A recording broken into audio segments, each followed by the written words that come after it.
as amended. A senator shall not read his speech, save if he is moving a motion or presenting a bill. So where a senator appears for screening, he shall not read his achievements in office. Where a senator is appearing for screening, he shall not read his achievements in office. And where a senator is a principal officer of the Senate, he shall appear, take his bow, and thereafter resume his seat until such a time that he is sworn in as a minister of the Federal Republic of Nigeria. The floor is yours. Introduce yourself.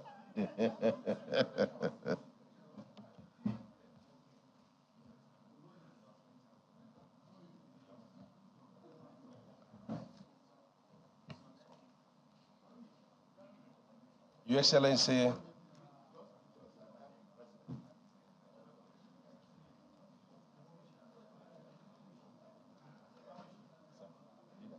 Your Excellency, Mr. Senate President, Your Excellency, Deputy Senate President, my distinguished colleagues,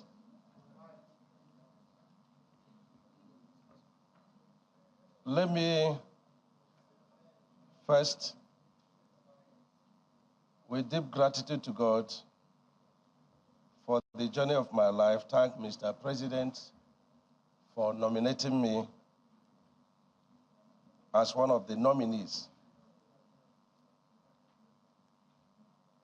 for the office of the Minister of the Federal Republic of Nigeria. Let me also thank the Senate President, the Deputy Senate President, the leadership of the Senate, and the entire distinguished senators of the Federal Republic of Nigeria for a very committed Senate,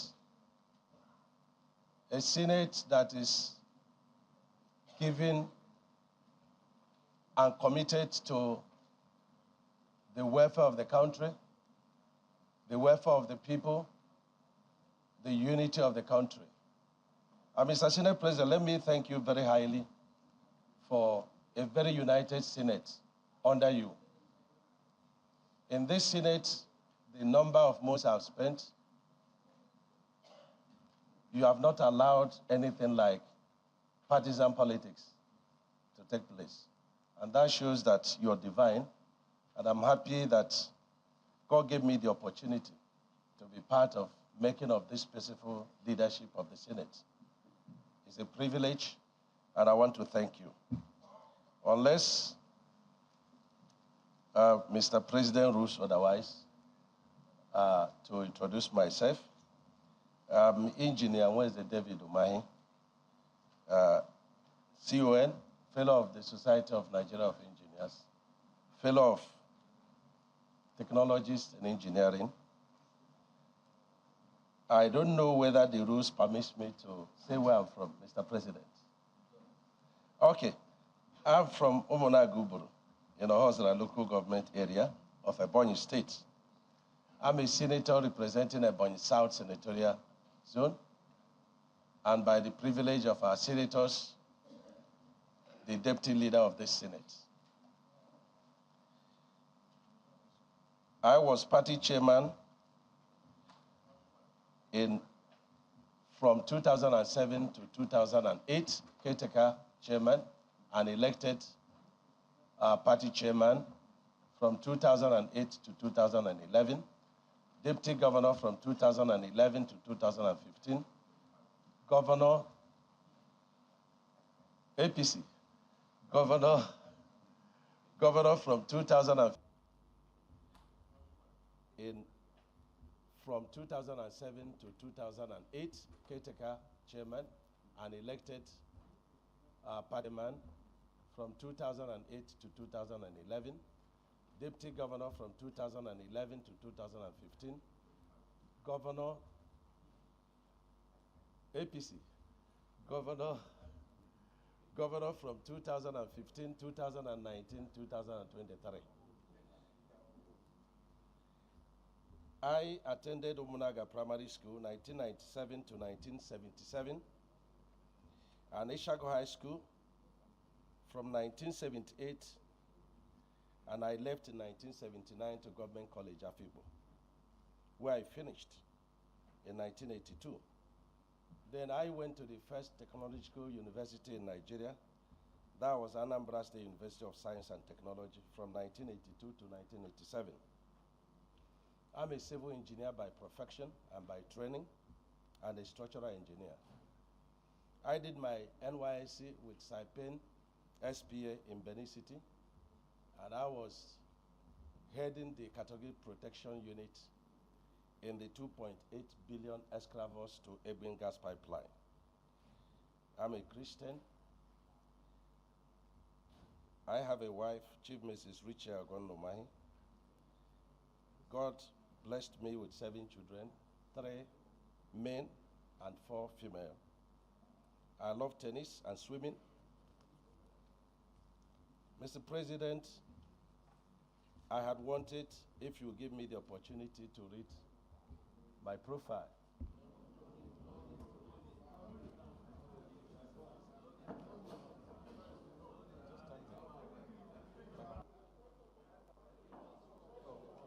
Let me thank our nominee, distinguished Senator David Umahi, for filling in the gap on his childhood from primary school to university and all that. The areas you want to take from are already before the public. If you Google Umahi, you know that he was once a party chairman. He was once a deputy governor, and he was a very outstanding governor, a performing governor for 8 years. And on entry into the Senate, he was the chairman of the stability group that produced the leadership in the Senate. And of course, the Senate in turn also bestowed on him the position of deputy leader of the Senate, a position that is still holding until the day he will be sworn in by Mr. President. So let me join you and my colleagues to thank Mr. President for finding one of us worthy to be nominated to stand before us. You will now take a bow.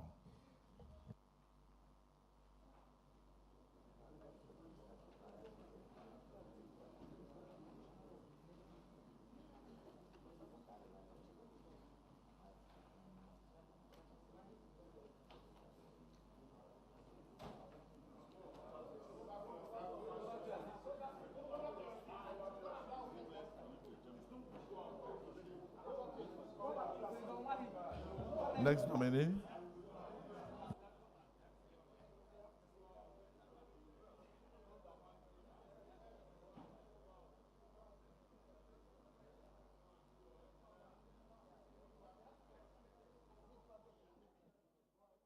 after that brief introduction of himself, former Governor of Ebonyi State, Dave Umahi, takes a bow and makes his way out of the chamber. An engineer, we heard him talk about that, Deputy Leader of the Senate, still Deputy Leader of the Senate. And we're watching to see who the next ministerial nominee will be, who will be screened by the Senate in a few minutes. But the former Governor of Ebonyi State, there, Dave Umahi, took the time to actually express himself, even though he was asked that he was told he didn't have to, but he still took the time to talk about his time as party chairman, as deputy leader of the Senate, as a senator representing Ebonyi South Senatorial District. Talked about him being a father of 7, and of course wanted permission to read his profile, at which point he was asked to take a bow because the information about him has already been laid before this particular chamber. Well, we await the next person to be screened, and based on our information here. We're hearing that the ministerial nominee from Katsina State will be next, architect Ahmed Musa Dangiwa. Apparently, he just arrived at the holding area in front of the makeshift chamber, which you're looking at right now. And we're hearing that he will be the next person to be screened right here at the ministerial screening of nominees sent to the Senate by President Bola Tinubu.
Distinguished colleagues, we have before us another nominee of Mr. President in the person of Wale Edun.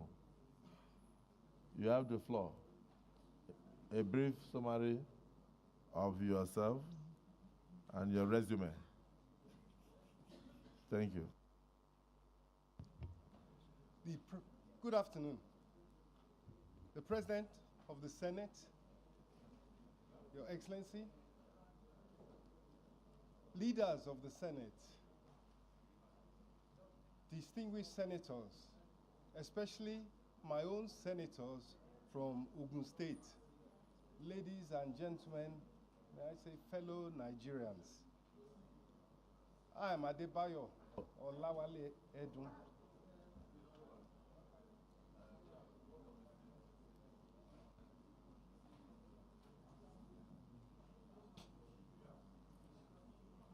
Is there? Is he there? Is there now? Oh, okay. Okay, I think they are. Your CV is here. Maybe they are expecting to see Wale Edun, not Olawale. Oh, Adebayo. Please check if you have Adebayo. Wale Edun, you know that's the CV. You have it? Yes, yes, yes. Okay, clerk, for those who do not please provide while he's speaking. But you have the floor.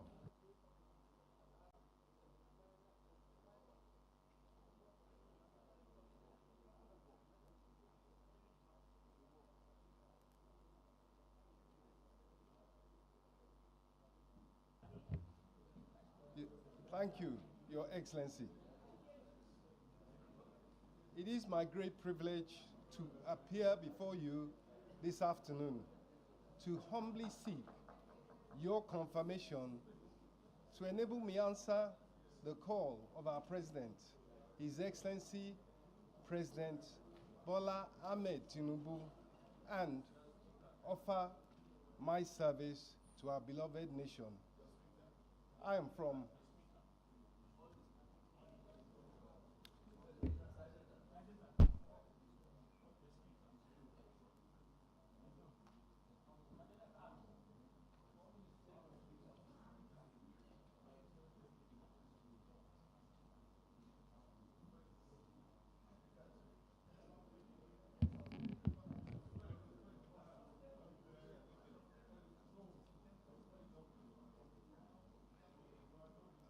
Ake, Abeokuta, Ogun State.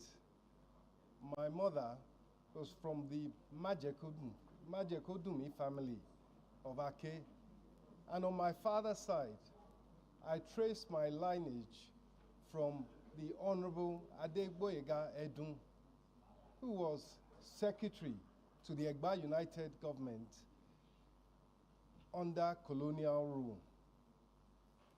And he was a significant contributor to the development and the history of Abeokuta. I had my early education at St. Paul's School, Ebute Meta in Lagos. And after that, I attended schools in London, UK, where my parents were then living, working, and studying. I obtained my bachelor's degree in economics from the University of London, Queen Mary College, and a master's degree in development economics from the University of Sussex, England, which included research at the well-regarded Institute of Development Studies. My career path has given me a strong background in investment banking, capital markets, economic policy formulation, and international development finance. After my youth service year, I began my professional life at Chase Merchant Bank in Lagos, which included training and exposure at Wall Street's Lehman Brothers and Chase Manhattan Bank's headquarters, both in New York. Thereafter, I took the opportunity to join the World Bank Group in Washington, D.C. through the highly competitive Young Professionals Program. I was an investment officer at IFC, which is the private sector arm of the World Bank, and then I became an economist at the World Bank. And in that role, I worked on macroeconomic policies and sector policies on Indonesia and India. Meanwhile, back home, entrepreneurial opportunities started unfolding, and I came back to Nigeria to take part in that process as a hands-on investor in a series of financial firms. And importantly, it was the government's liberalization of that sector that made it possible. I feel highly privileged to have worked with others to help build enduring legacies and strong institutions, including a leading independent investment bank, a ratings firm that is now a subsidiary of a global ratings agency, and a stock exchange quoted bank, among other successful companies. Likewise, in answering a call to service in Lagos State, I am proud to have been a part of the stunning success achieved under the inspirational leadership of the then Governor Bola Ahmed Tinubu, in whose cabinet I served as Commissioner for Finance. Recall that Governor Tinubu took over in a most challenging time. He faced those challenges squarely and overcame them and was successful. And I played my own part in the design, the implementation of innovative, homegrown, technology-driven solutions that increased the resources available to government, grew the revenue in large quantities, and thereby gave government the wherewithal to spend on infrastructure, social services, and of course, job creation. And there are parallels today. We all know that these are challenging economic times, and they also need to be confronted, to be wrestled with, and to be defeated in an effort to build a competitive economy. Aside from economics, may I say that I have engaged in youth empowerment. I am involved in the International Award for Young People Nigeria, which runs the Duke of Edinburgh's award. And having been a national amateur boxing champion during my student days, I hope you are not too surprised at that. I've taken great interest in working with the state boxing associations in Ogun State and Lagos State to channel the energies of young people in the right direction. Your Excellency, distinguished senators, let me conclude by saying, in my view, and I'm sure in the view of so many, Nigeria is too well blessed with resources, both human and natural, not to be successful. At the outset of this new administration, I am hugely optimistic that that success will come. On a personal note, success for me would be to retain a record of competence and integrity during my service. I am Adebayo Wale Edun, and I humbly seek your confirmation of my nomination so that I can join you in service of our great nation. Thank you. Thank you, Chief Wale Edun. Let me start from the left.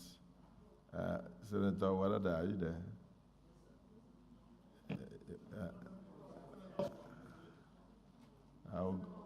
I'll go there in case there is something Warada wants to say, and the senators from his state will correct.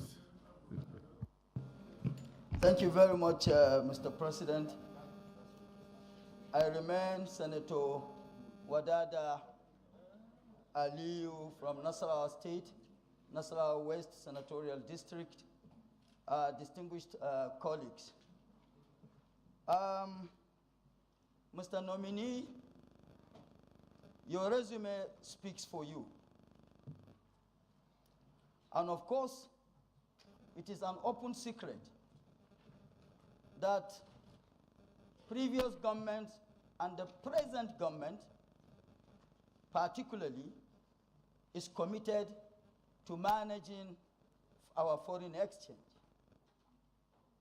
And simple economics that we were taught in secondary school says that the price of any commodity is determined by market forces, demand and supply. Now, what would you do differently?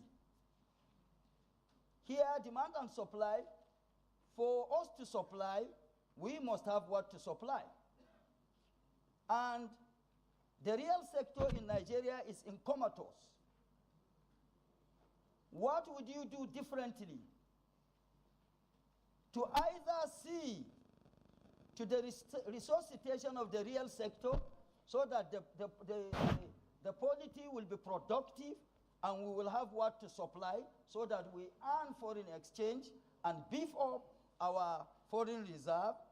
Otherwise, if that will not be done within the quickest possible time, what other means would you, if you emerge or eventually become the Minister of Finance, for the market forces to be balanced so as to manage effectively the foreign, our foreign exchange? Again, what will you do differently to ensure effective link between fiscal and monetary policies for effective outcome? Because really and truly, the fiscal and monetary policies so far, where we're coming from, they haven't really been really interconnected for effectiveness of the economy. And then again, what would you do differently to ensure the shock in our balance sheet of our, in the balance sheet of our debt portfolio? Thank you very much, Mr. Nominee. And before I sit down, as an elder polo player, to me, I say eyes on the ball.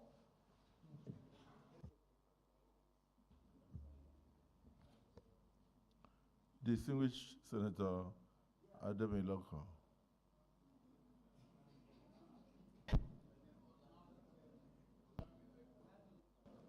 Thank you, Mr. President, sitting as the chair. Very distinguished colleague.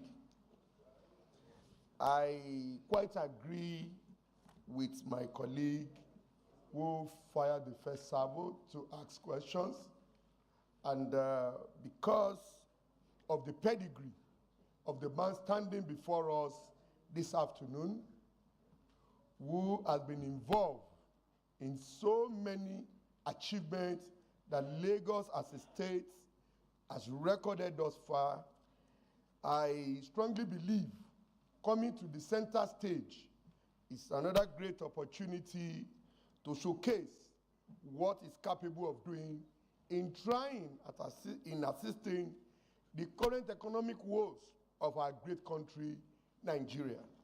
Mr. President, before us is Mr. Adebayo Wale Edun, who, according to his submission, which everybody have listened to, is from Ogun State, Ake precisely, the Ogun Central, and a senator representing Ogun State.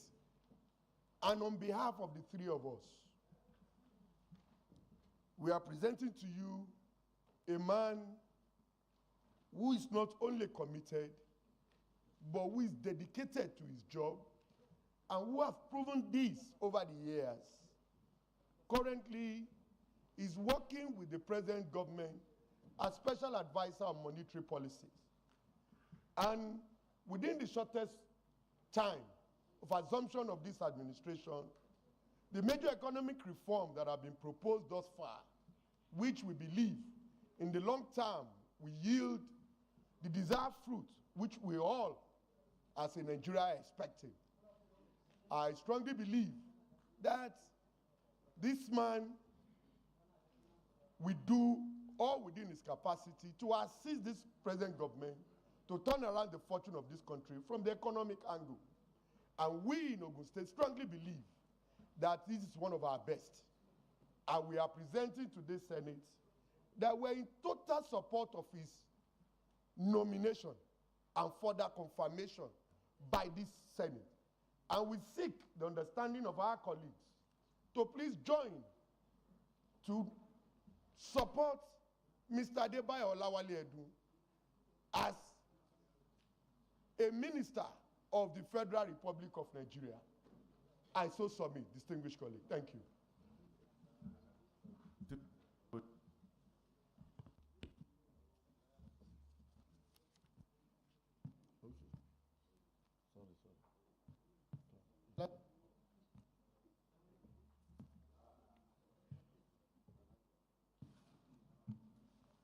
Thank you, Mr. President.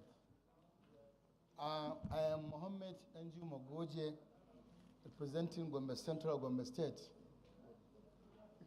Mr. Nominee, I stand here to support you. I stand to support all the submission given by my colleague, Senator Solomon Olalimeko. Mr. Nominee, I know you way back in the year around 2000, when you were the Commissioner of Finance, Lagos. And you people from Lagos, led by you, came up with the idea of bringing in Enron company to stabilize the power system in Lagos. And I remember you are one of the key people that I was Minister of State for Power, who had series of meetings with you, and you defended fiercely the introduction of Enron to stabilize the power in Lagos State. Mr. Nominee, if by chance Mr. President appoints you either as a Minister of Finance or Minister of Power, what would you do? Will you go back to the Enron style and bring back something bigger than Enron to stabilize the Nigerian power system? Or what we do differently to ensure that we have stable electricity in this country, without which we'll never have stable and vibrant economy in the country? I so submit. Thank you, but I support you 100%. He's a good person, He's well grounded, very good.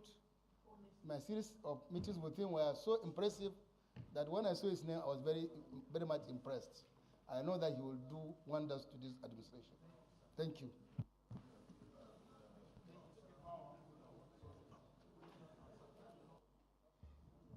The OGD.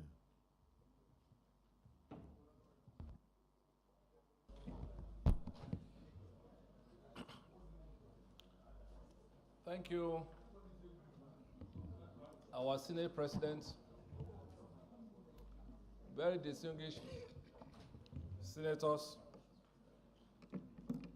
I am Otumba Engineer Benga Daniel, representing Ogun East Senatorial District. Let me start by saying that in Mr.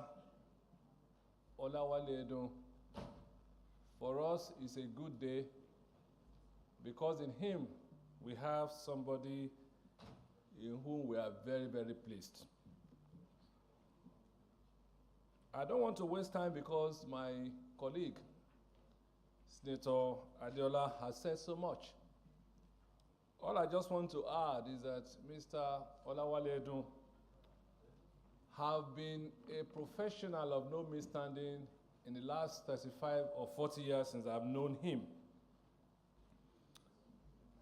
Many people might not be aware that it was by the whiskers that he missed being in the immediate past cabinet. But having said this, I'd like to ask Mr. Edun a simple question. It's common knowledge that Nigerians' debt today is in the region of about 40 trillion naira. When you add the ways and means to that, probably another 20 trillion naira is there. I'd like to know what your thoughts are and how you think we can get out of this debt quagmire. Having said that, Mr. President, sir, I have no doubt that Mr. Wale Edun is one of the best in his generation. Thank you for this opportunity. Thank you. Distinguished Senator Salisu Shaibu Afolabi. Mr. President of the Senate, sitting as chair, distinguished colleagues, I stand proudly today to identify with this nominee.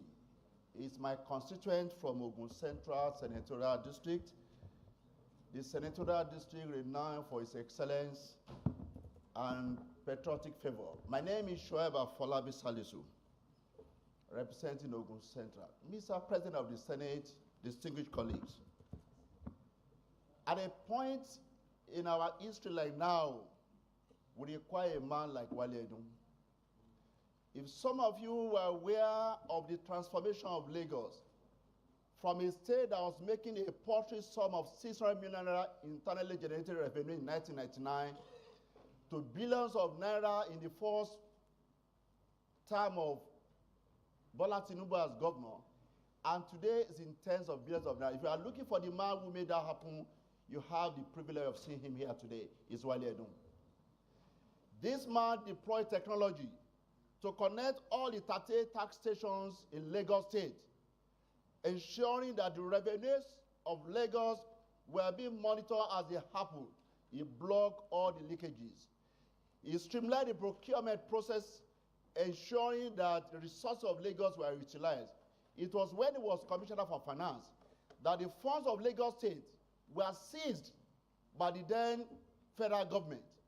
It was through his ingenuity that Lagos survived that onslaught and it remained afloat among the Committee of State. If you are looking for the man that managed Lagos State economy and it became the 5th largest economy in Africa and certainly the biggest in Nigeria, this is a man with an uncommon combination of public service finance, public service experience. He worked in World Bank, he worked in Chase Merchant Bank, and he has also led a number of other initiatives. Ordinarily, I should join my other two senators from Ogun State to plead that you should take a bow. But for two reasons, we will ask him questions. It will be a disservice for a man of his experience and expertise, a man that will require the support of the Senate now and then to come here and not build the confidence in you, because the reforms of this administration, particularly in the economic space, will require the support of the Senate. And the Senate must have the confidence that the man they're entrusting that responsibility to is capable of doing so. Therefore, he is from Ogun State. When you have a good product, you are not afraid of that product being subjected to interrogation. So we will ask him questions. The second reason we will ask him question is this. This man is most likely, there's no price for guessing, is most likely going to be in charge of our finance and economy. Just yesterday, the president himself addressed the nation. This man that's going to be the anchor man will also have this platform to address the nation. So, Mr. Wale Edun, I'm proud of you from Ogun Central, from Ogun State. You have a pedigree that we are proud of, both your family and you as a person. What my colleagues would like to know, in summary, how would the renewed hope agenda of Mr. President translate to prosperity for our country and enhancement of welfare, well-being, and wellness of the ordinary citizen? Not just in terms of the growth in the GDP or some statistics of reduction in inflationary rate or reduction in MPC rate. You have done it before. In few words, just get that assurance, build that confidence. You are capable of doing it. Distinguished colleagues, after he has answered this question, I plead with you. Give him the honor, give him the privilege, treat him decently, and let him take a bow. Thank you. SARS, don't take over the work of the presiding officer. So let me call on dismissed Senator Neda. Thank you very much, Mr. President. My colleagues, my name is Senator Neda Imasue, Edo South Senatorial District. Mr. Wale Edun, welcome, and your CV speaks for itself, and for what you said so far, many of us are convinced. But I'm so concerned with two questions, one of which must have been asked differently by our colleagues here. You spoke so eloquently about how you helped as one of the teams that took Lagos State from where it was to a great height. That time is upon us now as a nation. And so we ask you, what are you going to do differently? What will you do now, given our economic depression today, to help Mr. President to revive our economy again, given the fall free of our naira, given the fact that the ordinary Nigerians can't even afford 3 square meals? 2, corruption is so endemic in our society. And one of the bastions, one of the agencies that fights corruption, that ought to fight corruption, is the Office of the Auditor General for the Federation.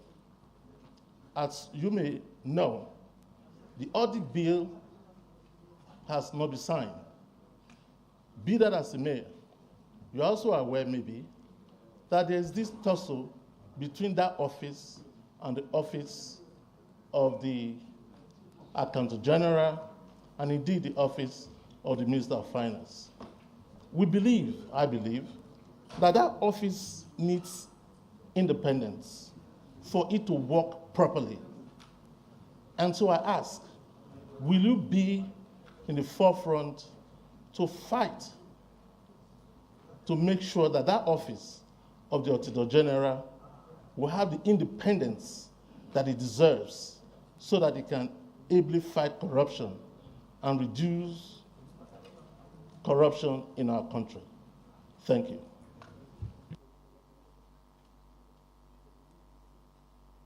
Please, let's try and ask just questions so that we can stop. Distinguished Senator Abiru.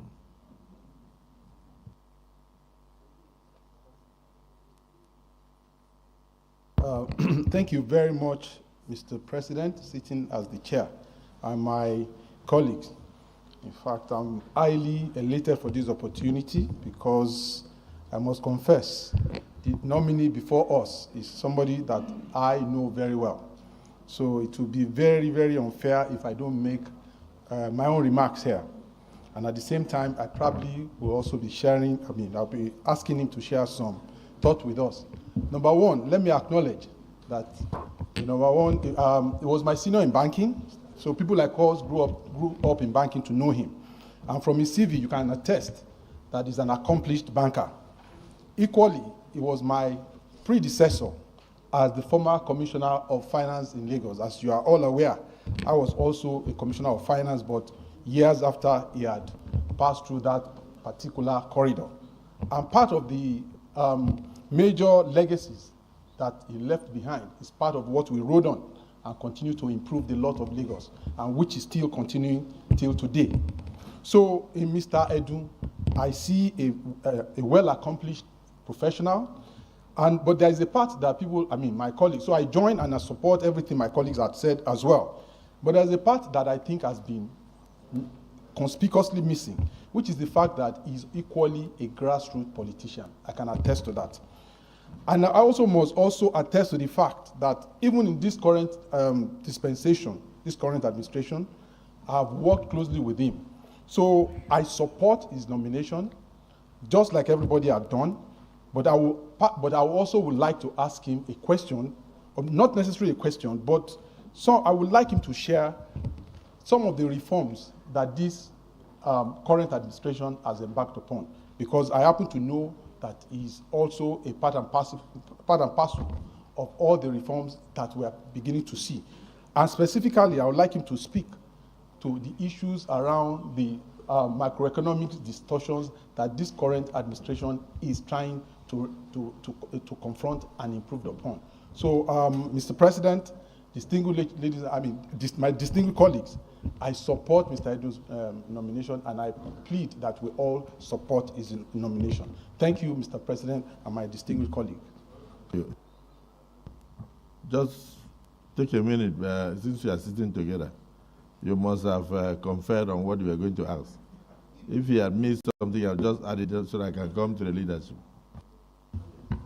Thank you, Mr. President, sitting as chair, my respectful, distinguished colleagues, and the nominee. I join all the colleagues to congratulate you for the nomination, and we believe that is one of the best choices that this country will make. I have just a question, and it's related to the fiscal policy.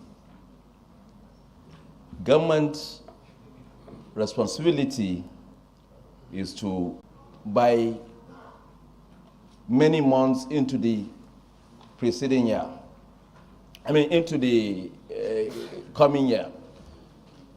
In my view, or in your view, but let me take my view first. I feel it's like correcting an anomaly and then bringing it back from another corner.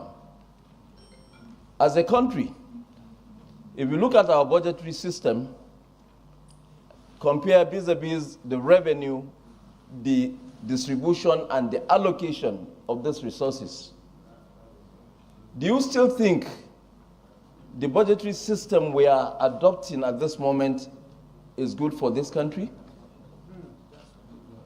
Thank you, Minamini.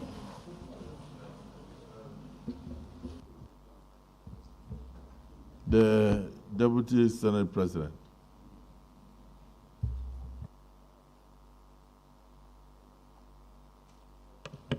Thank you, Mr. President. I am Senator Barrow Jibrin, Abubakar North. Mr. President, Speaker after Speaker, a lot of our distinguished senators that have spoken have spoken about the exploits of this nominee in Lagos. His exploit relating to how the team that was headed by our current president rejuvenated the economy of Lagos to success. Now, as a principal person in that team, one of the most important, critical actors of that team. Now, I want to know if you are eventually confirmed and you become the Minister of Finance, how are you going to apply the techniques that you use in that period that you serve as Lagos State Commissioner of Finance in bringing about economic prosperity generation? Because a lot of our states are suffering from that, to lack of being able to exploit their full potentials in terms of generation. How? Though we operate a federal system, it's not something that is mandatory. But as a Minister of Finance, how are you going to help in bringing them to follow the line that you use in Lagos? Thank you and congratulations. Leader of the Senate, turn round. Leader of the Senate. Leader of the Senate.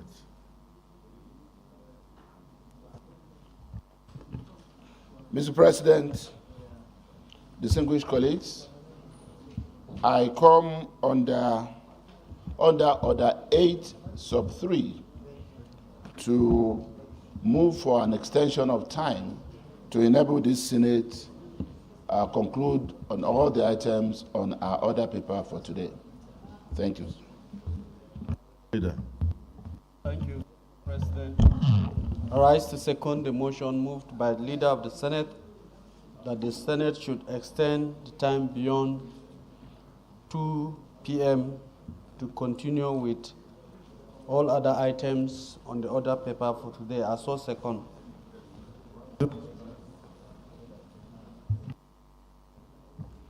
Distinguished colleagues, the motion has been moved and seconded that the Senate do extend the time of sitting beyond 2 p.m.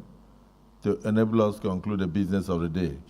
Those who are in support of this extension say aye, and those against say nay. The ayes have it. The nominee, most of the people speaking, I can say 90% are saying the same thing, that they are very qualified and they are pouring accolades. I wanted to hear those who have negative things. I have not heard.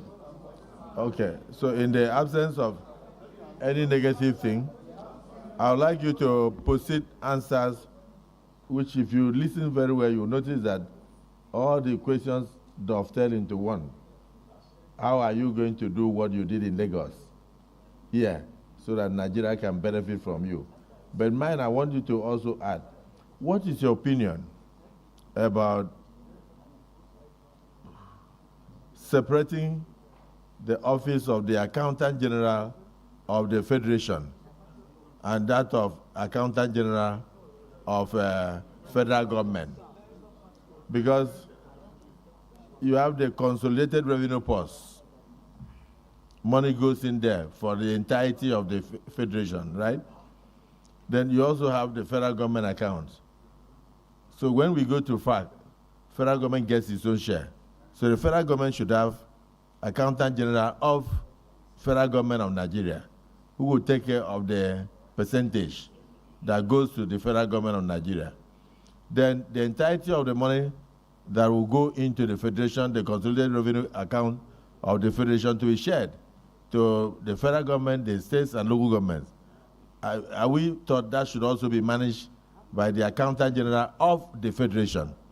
But right now, only one Accountant General for both the federal government of Nigeria and the Accountant General of the Federation.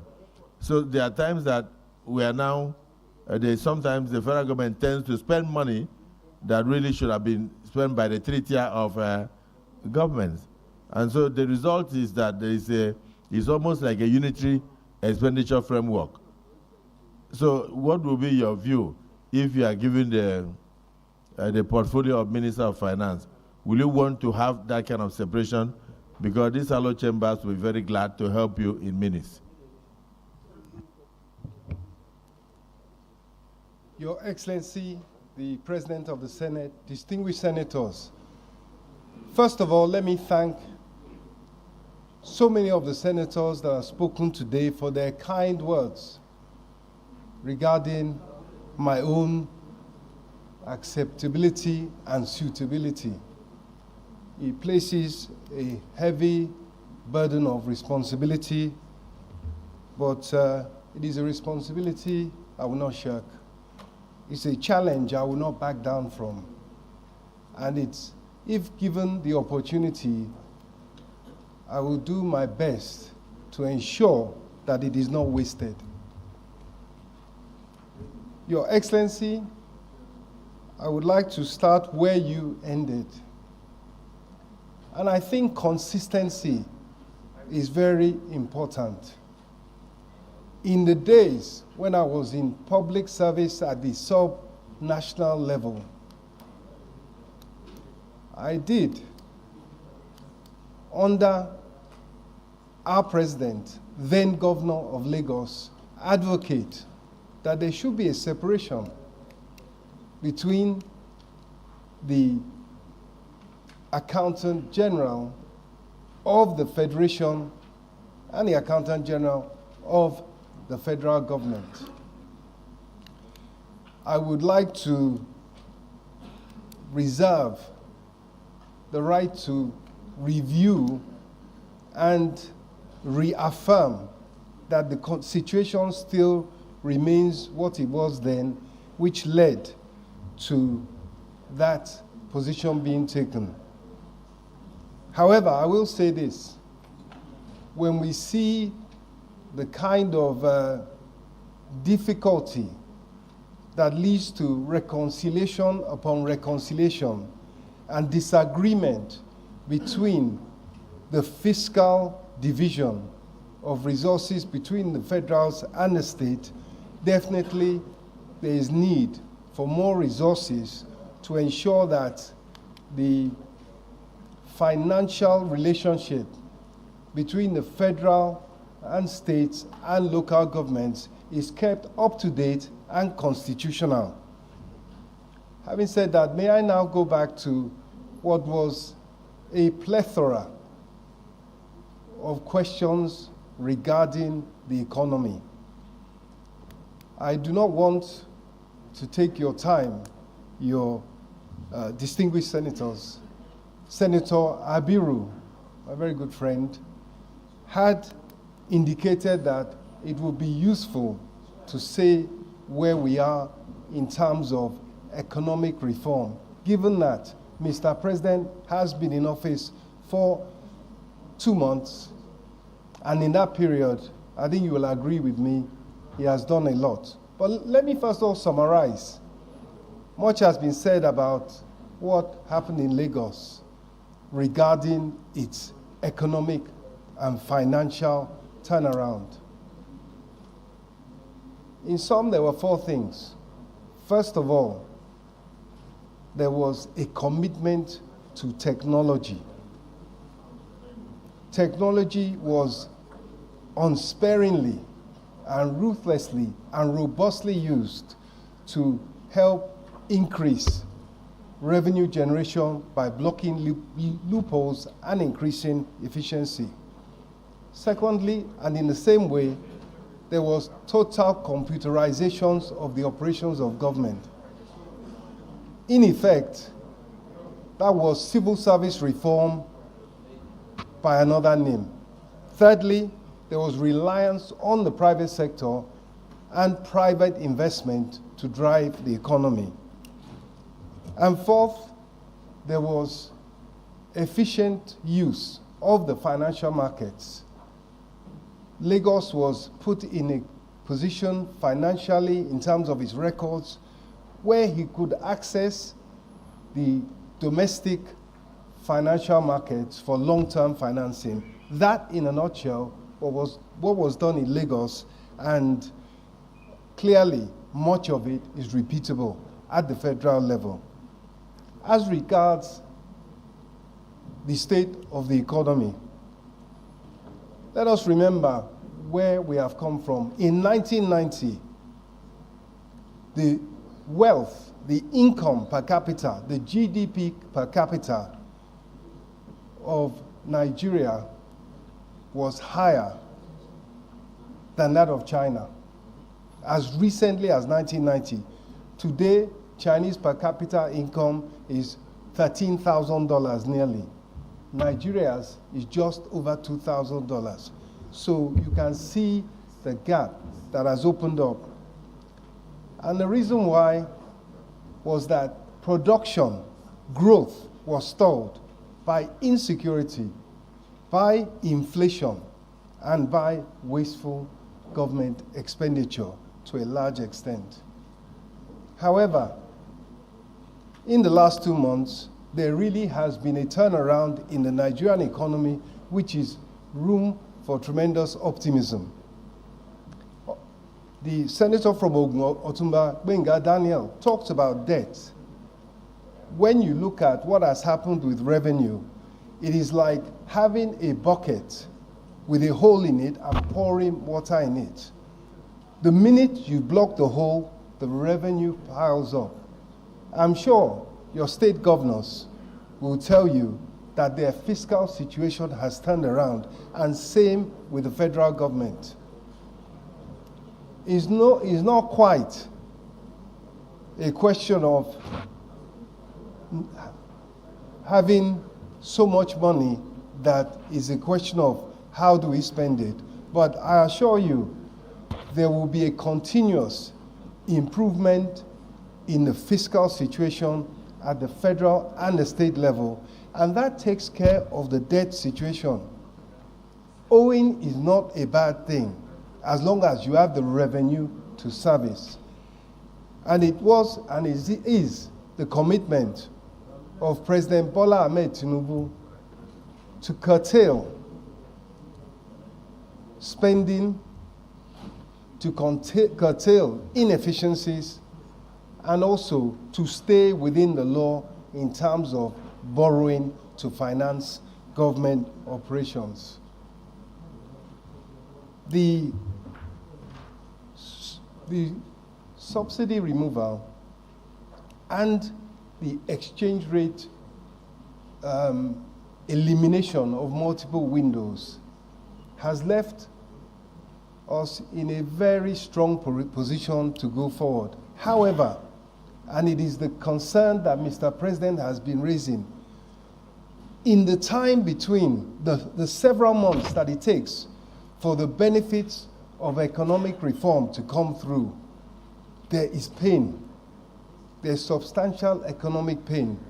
And that's why the task of government and the commitment of President Tinubu is to ensure that the poorest, the weakest, and the most vulnerable in society are protected through that period.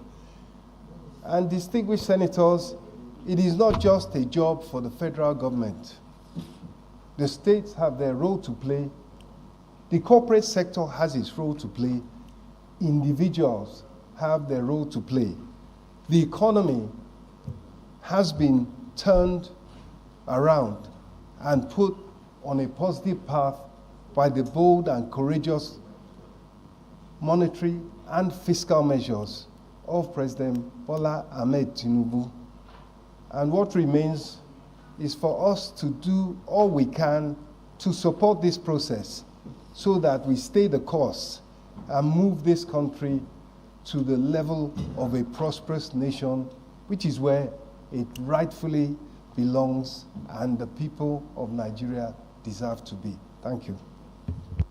That we unanimously, our nominee, you see that everybody is waiting to ask questions, and so many hands are up, but we can't allow you to answer all the questions in one day, because after a confirmation if by the Senate we may need to invite you back so that we can have maybe closed session. So the minority leader, do you have anything you want to say? Please, quickly. Thank you, Mr. President. Mr. President, my name is Simon Watkon. I'm from Plateau State, and I represent Plateau North. Mr. President, we are all aware that the Nigerian currency is a very weak currency, very, very weak. And by our monetary policy, I strongly believe that if we allow the Naira to continue to float, it will become more weaker, day in, day out. I want to ask, sir, do you agree that as a monetary policy, Nigeria should have a benchmark for the exchange rate of the Naira with the dollar? And I think you will give us a very good answer. Thank you. Distinguished Senator, distinguished Chief Whip, just 1 minute question, please. Thank you, Mr. President, distinguished colleagues. Our nominee, mine is not a question but a reminder. Reminder because you are in charge of the monetary policies and we know the role you can play, plus the fact that you are a politician. The recurrent expenditure in this country, if you look at their statistics, in 2018 was 3.5 trillion. It's now 8.2 trillion. No employment, borrowing of $800 million, and also approved a supplementary budget of 500 billion for the palliatives. I'm glad Mr. President reversed and took another look at the modalities given by the World Bank. That is to share 8,000 per month and all that. Mr. President has done the right thing by looking at that again.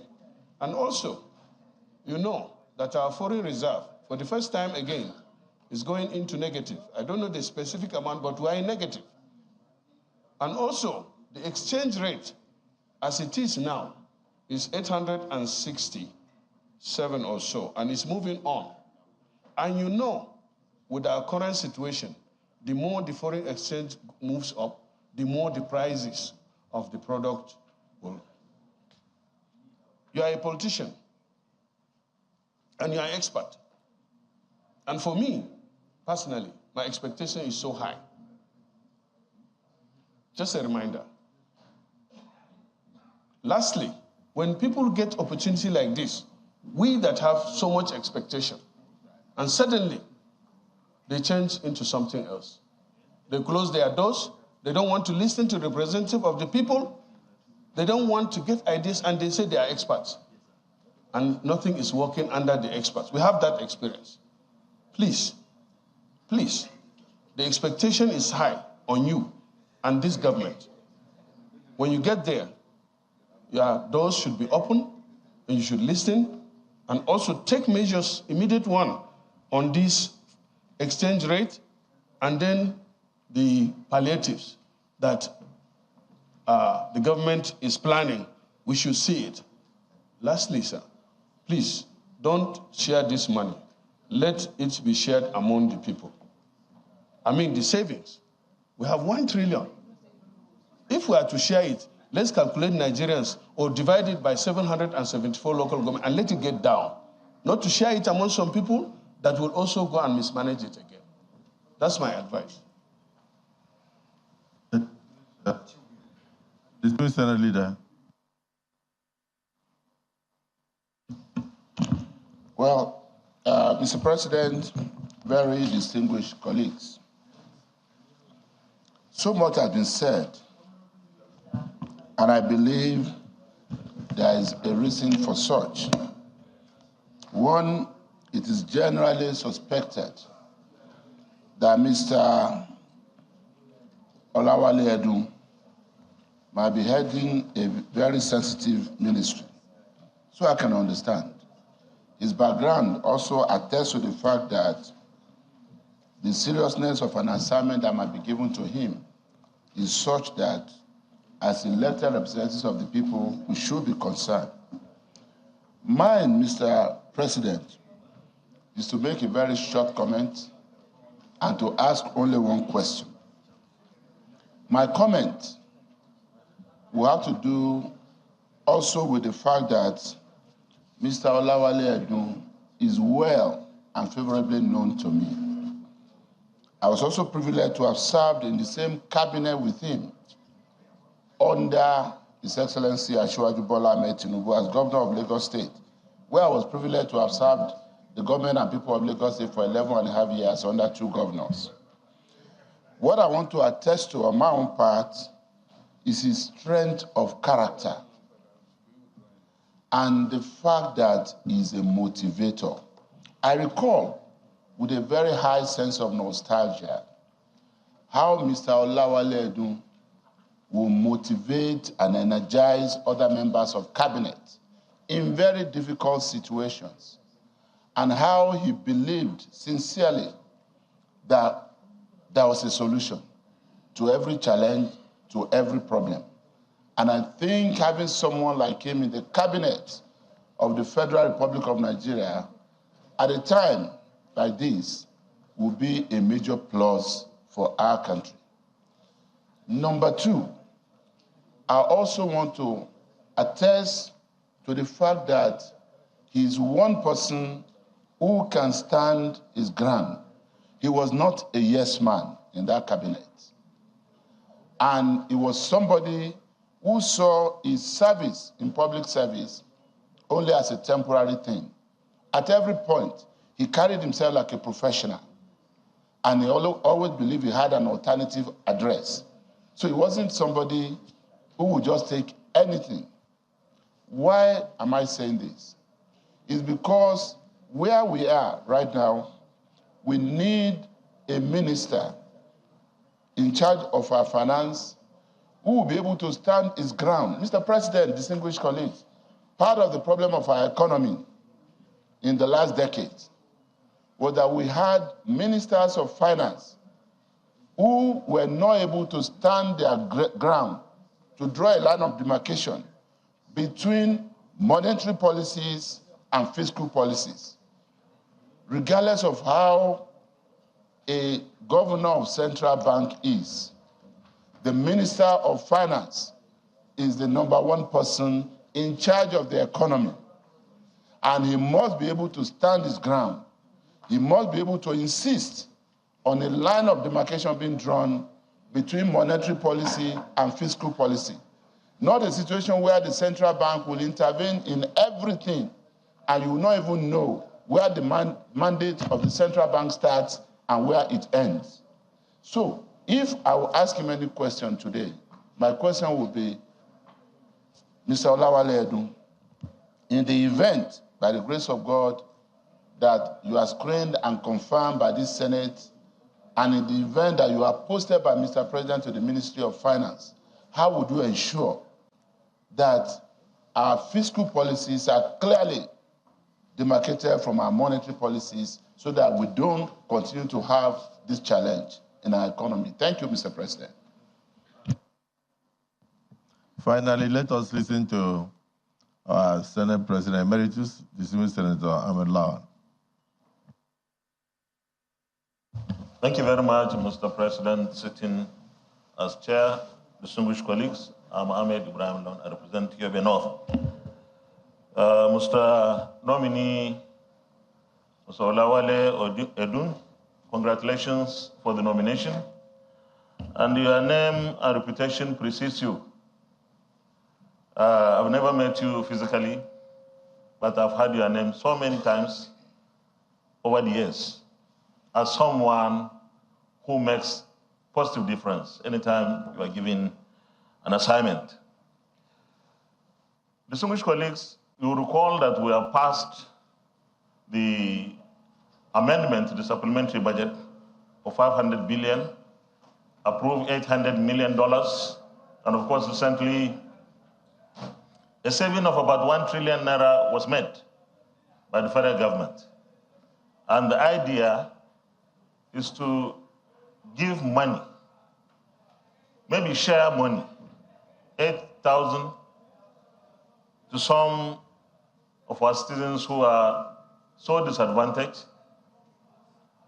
My problem is, and that is where my question is coming from, those who are so disadvantaged, those that are so vulnerable in our country, are those that are in rural areas mostly, and of course we have few in urban centers, and those are not people with bank accounts. The financial inclusion apparently is not sufficient. And if we have to give monies to these vulnerable people who are really deserving of the share, how would you achieve that? You cannot go to villages or market squares and start giving cash. If you have to make transfer, they have no accounts. You will end up giving the money to those that do not deserve the money. So how do we intend to achieve this first assignment of giving Nigerians, those that are so vulnerable, those that are so poor, that need the attention and support of governments, not only the federal government, but especially the federal government, when they have no accounts, and yet we are saying we should share the money? I believe that we have an answer to this, because it's going to be our first test.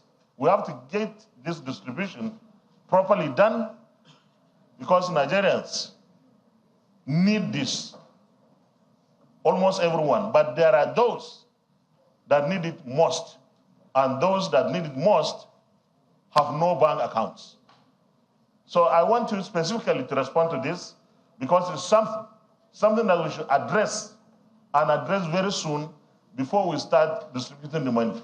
Whether it is national register or state registers, the people remain without bank accounts. How do you give them this money? Thank you very much. Because I want just jot down these two sections. I want you to jot down what I'm going to tell you. Section 80 of the Nigerian Constitution.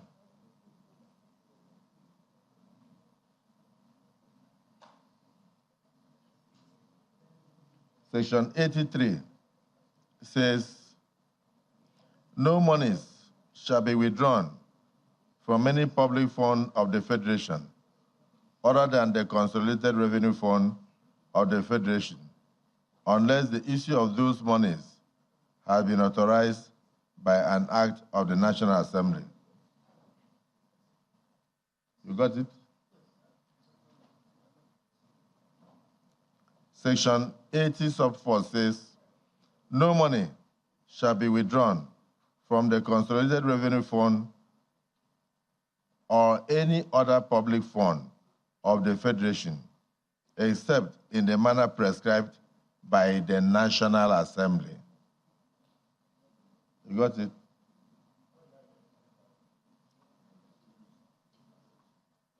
In the past, these things were observed in bridges, and that is why a lot of reconciliations are taking place now to see how monies can be refunded and shared back to states and local governments.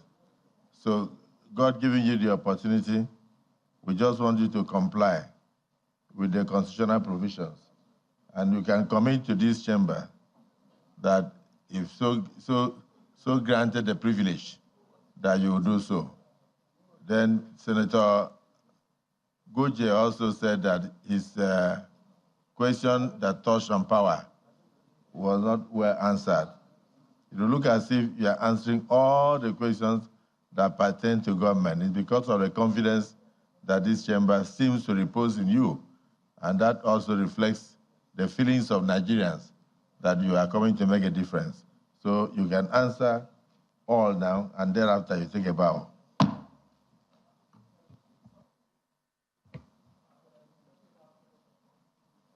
Your Excellency, distinguished senators, thank you very much.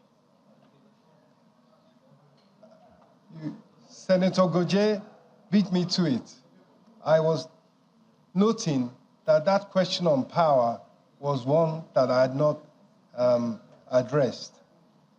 And my response is this: there has been liberalization of the electricity sector, and it's done in order to allow investment in all aspects of the value chain.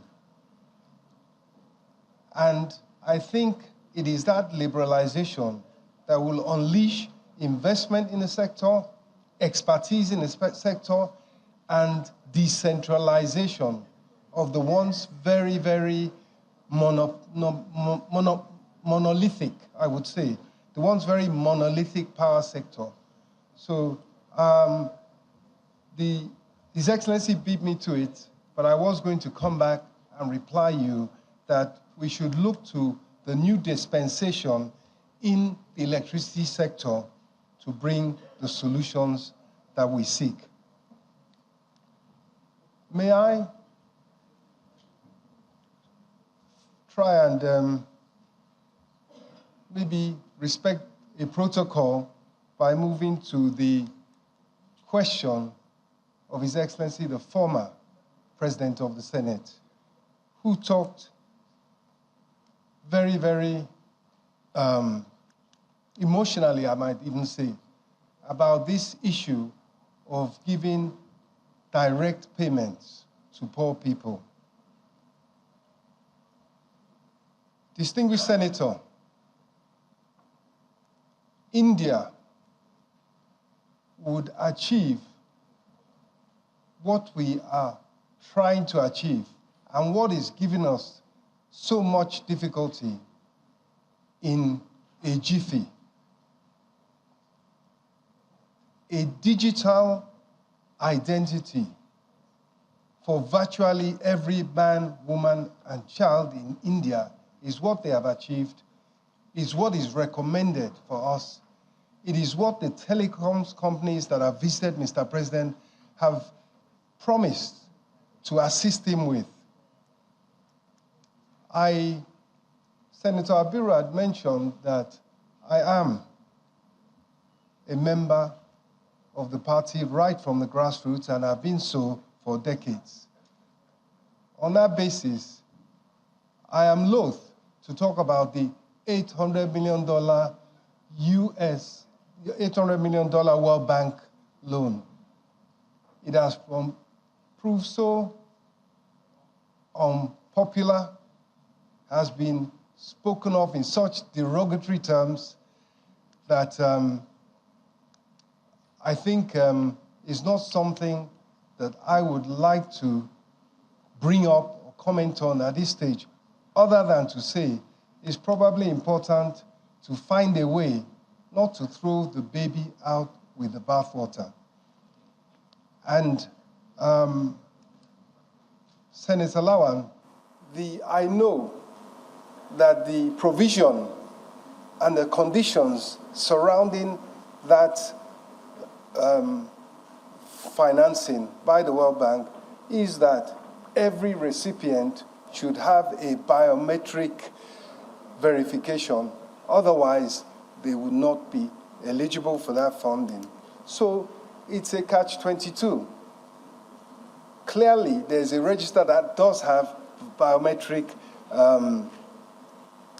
validation to an extent. But as you say, sir, we need to do more to reach people outside of the formal financial system, and that, I'm sure, is a goal of this government. On the 500 billion naira supplementary budget, I think that is an appropriated sum. It was an appropriated sum, and therefore it was part of the current budget.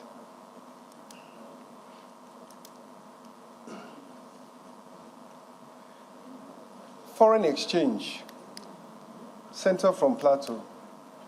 The issue of foreign exchange is clearly uppermost in the minds of the monetary authorities. What I can say is this: for a country that has revenue flows from oil revenues, from remittances, from other non-oil exports, and from financing of over $100 billion a year, there is no reason that there should not be a stable exchange rate, all other things being equal, and provided inflation is kept under control. The 860 or so that we are seeing is not backed up by the fundamentals of the Nigerian economy. The rate, when you move aside speculation and the fact that there is, as a result of the foreign exchange management practices of the past, the inefficiencies and the corruption involved, has meant that there is an overhang.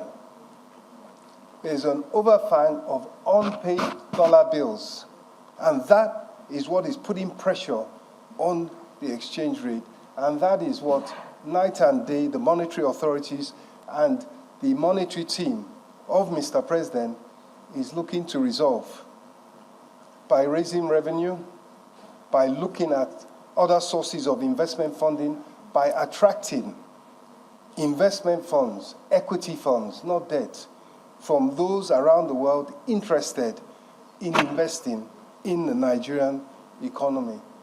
Let us remember, it is not quite 2 weeks that Turkey, that is by no means a darling of the Bretton Woods institutions, World Bank, IMF, and so forth, in terms of its monetary policies and its economic management. Turkey attracted $50 billion in investment funding of projects in that country from UAE.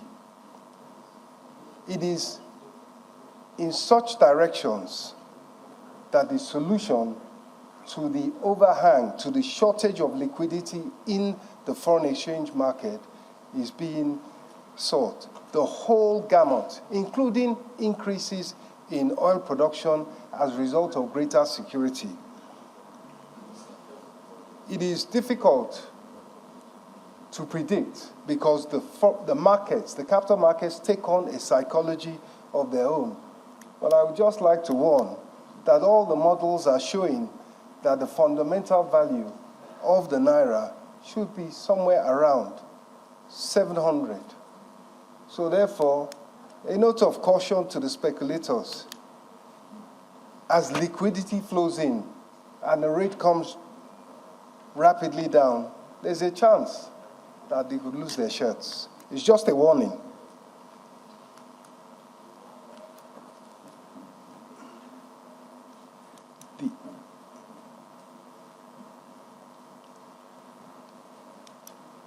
Your Excellency, you did raise the issue of the Consolidated Revenue Fund. You did raise the issue of adherence to the Constitution. His Excellency, President Bola Ahmed Tinubu, is a Democrat. He's someone that believes in federalism. He believes in true fiscal federalism. He believes in the rule of law.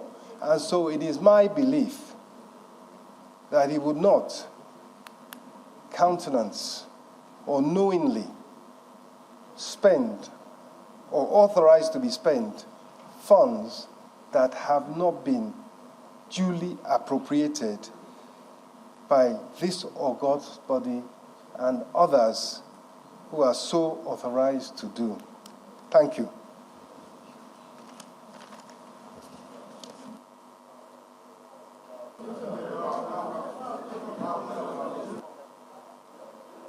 Mike.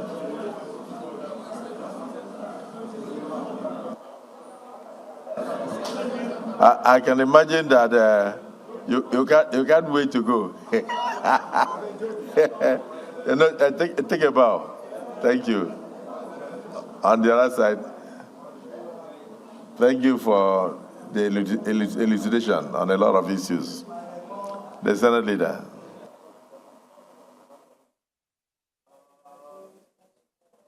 Quite a grueling session right there for Mr. El-Rufai Edun, the ministerial nominee from Ogun State. Talks a bit about his background in finance, and a lot of the questions that have been asked to this particular nominee actually around financial situations and Nigeria's economy.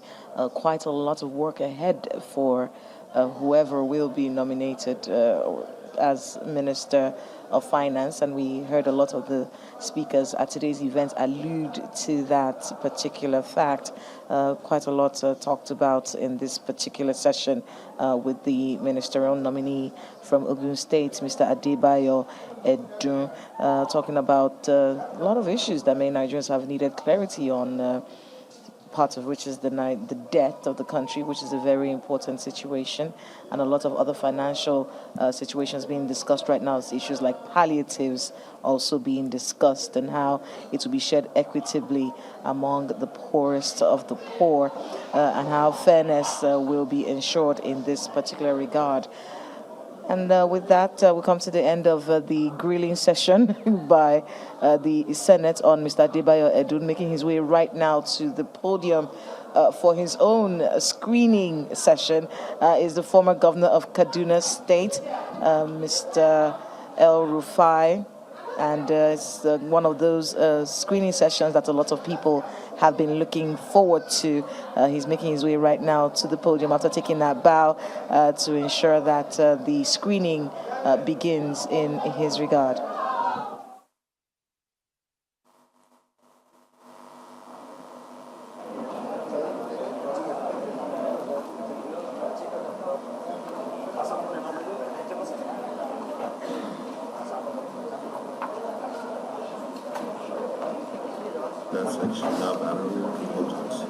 Bye.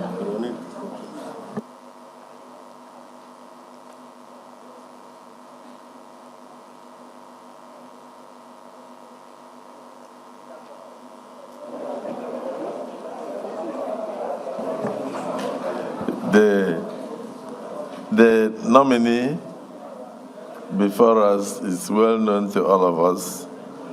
So, Your Excellency, you are welcome. You may wish to add a few, just a kind of summarized version of your resume, and then thereafter take questions from the distinguished senators. The floor is yours. Your Excellency, Senate President, Senator Godswill Akpabio, distinguished senators of the Federal Republic of Nigeria, my name is Nasir Ahmad El-Rufai. I am standing before you as a result of being nominated to be a minister of the government of the Federation. I was born about 63 years ago in Daudawa, a village in Katsina State. And I attended primary school in Daudawa and Kao, Kaduna. Then went to Barewa College between 1972 and 1976. Completed the West African School Certificate and went to Ahmadu Bello University, where I graduated in 1980 with a degree in quantity surveying. 2 years later, I went back to school to get a master's in business administration from the same university, Ahmadu Bello University, Zaria. And a year later, completed a postgraduate diploma in computer science. Subsequently, in years ahead, I got a law degree from the University of London and NLB from University of London, a master's in public administration from Harvard University Kennedy School of Government. I started my business as a consulting quantity surveyor in 1981 after completing my youth service in Ogun State, and I served in Abeokuta with a company called George Wimpy Nigeria Limited, then building the Oyan River Dam. I worked for a few months, the construction company building the ABU teaching hospital before establishing the quantity surveying consulting firm, El-Rufai and Partners.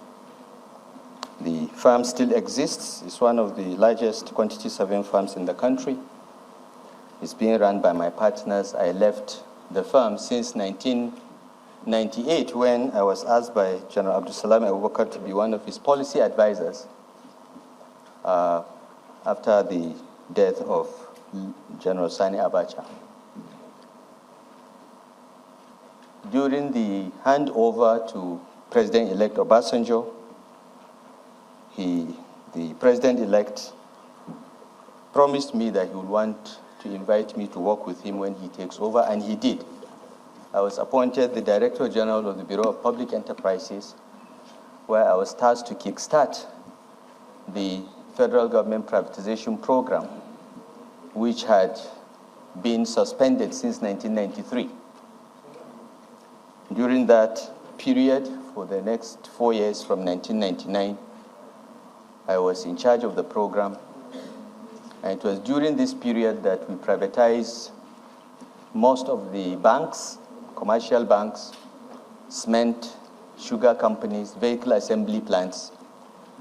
And we also designed and steered the reforms in key sectors like telecommunications, which turned out to be quite successful.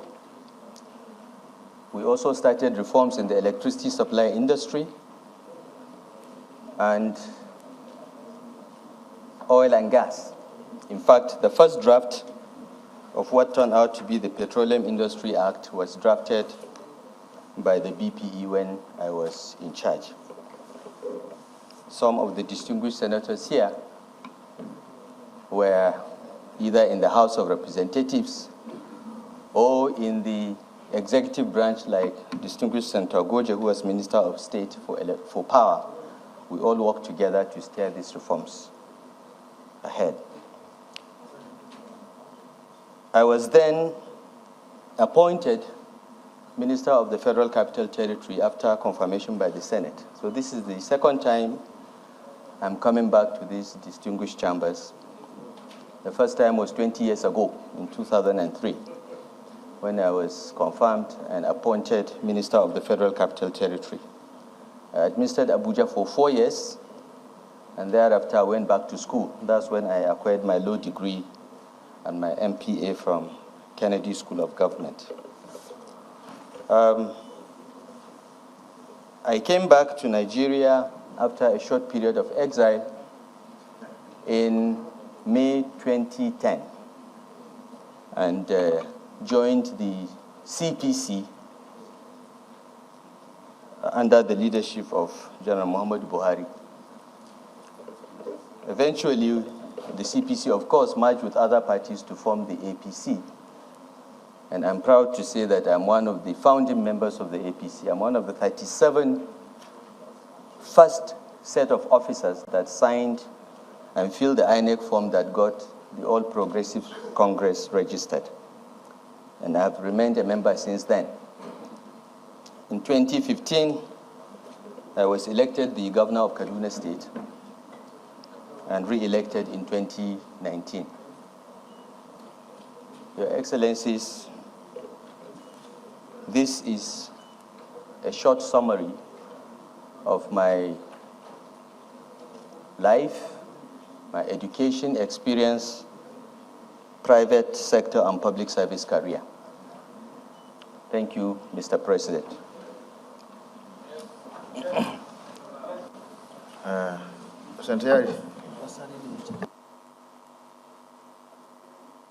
Senator Yari.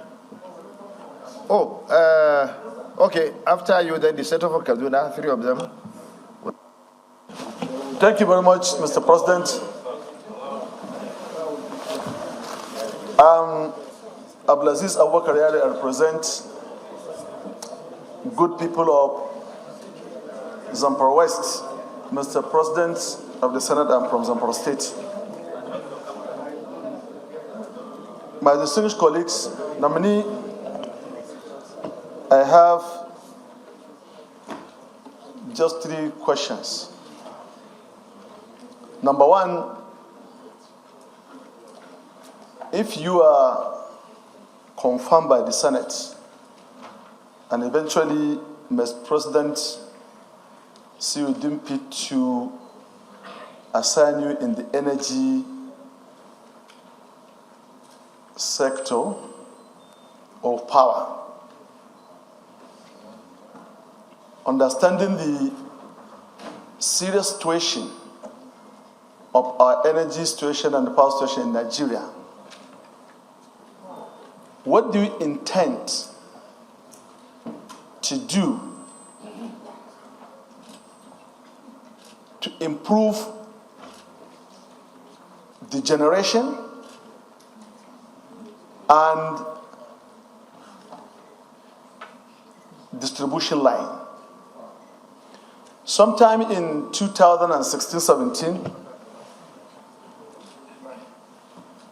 federal government planned to increase generation to 7,000. So our situation, even if we have 7,000 megawatts, we don't have a distribution line to carry it all over Nigeria. 7,000. So if you are, Mr. President give you a portfolio in the power sector, what do you intend to do to balance between what we are going to have as increment towards the reserve knowledge in the issue of generation and distribution? That's number one. Number two, you and I, we have the same opinion when we are there. And I believe you know what I'm talking about. That on the issue of privatization of discourse, we have some opinion. If you get there, how do you want to intervene between the receipt, the outflow and inflow of generation and the book balances in the issue of payment? Because we are a kind of in double jeopardy. At any point in time, we are out of subsidy of oil.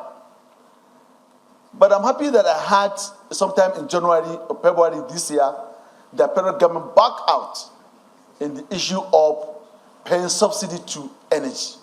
So how do you intend to balance that? Because the generation, when it's sent to disco, the generation don't lose their money anyway.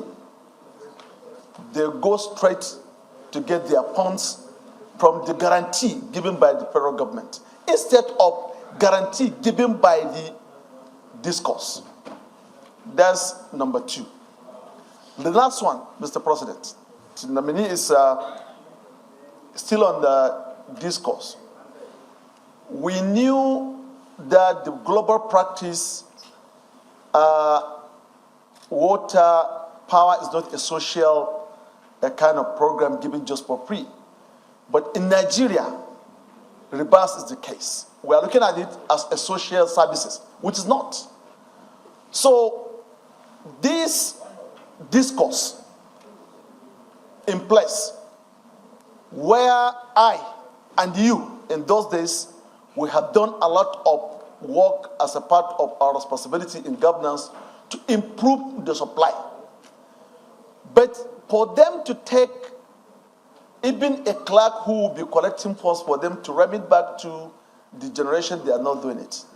And we know it can go on ultimatum that no need for any other person. As we're doing our phone, we're taking our phone in the house, you meet about 6 people with the telephone site, a minimum of at least 5,000, 6,000 per set. And also we recharge every week at least 300, 1,000. So if we put the whole family, that they're having their meters, what do you intend to impose this discourse to put automatic a kind of a plan whereby your own people, public of Nigeria, will be shortchanged on giving published bills instead of going pay as you earn. You get the service, you pay. As we are paying in our phone, we pay service and we get access to service. So what do you intend to do on this? Thank you, Mr. President. Senator Khalil. Thank you, Mr. President, distinguished colleagues. My name is Ibrahim Khalid. I represent Kaduna North. I am from Kaduna State. Let me start by congratulating the nominee for his nomination as a Minister of the Federal Republic. I wish to further inform this Senate that the resolve of the 3 senators from Kaduna State, in consultation with the people of Kaduna State from across the political divide, have resolved and agreed that we should support the nomination of this very important nominee. Furthermore, the nominee is from Kaduna State, an bona fide indigenous of Kaduna State. Secondly, he appeared before these hallowed chambers sometimes in 2003, and he was screened and cleared. And precisely, he is a person that is well known nationally and internationally. He has the capacity to continue with the good deed he's been doing while he was a minister.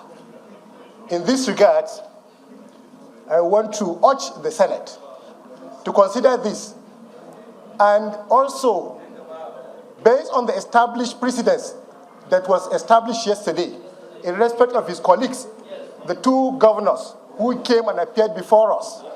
Nobody asked them questions. Because of their pedigree, they were asked to take a bow and go. I urge the Senate, even with the questions that was asked, that the Senate do ask the nominee to take a bow and go. We know him, we know he's capable. Thank you, Mr. President. Senator Karimi.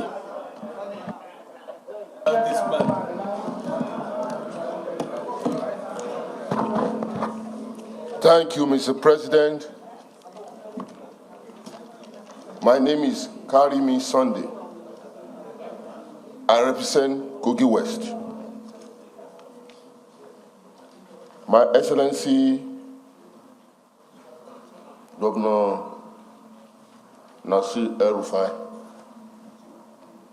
your performance in any office you find yourself in this country has been outstanding. In BPE, your record is there. In FCT as a minister, your record is there. And as 2-time governor of Kaduna State, you did well. But I have a very strong petition against you that borders on security, unity, and cohesiveness of Nigerian nation. And I think that petition has to be considered along in this screening exercise.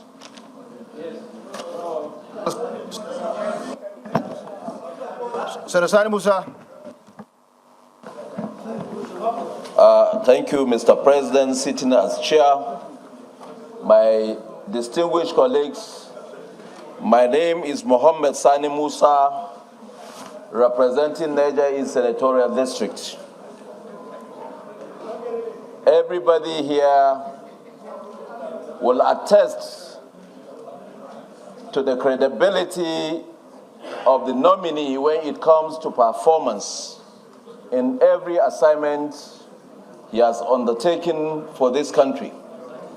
And he is not different from any other one that have also performed in other places.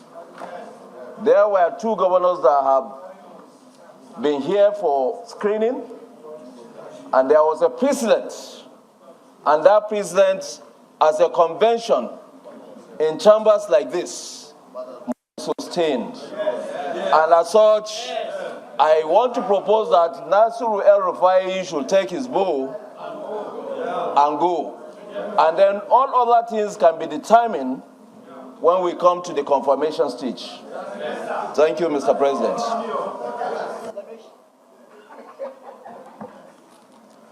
Senator Dangiwa Goji.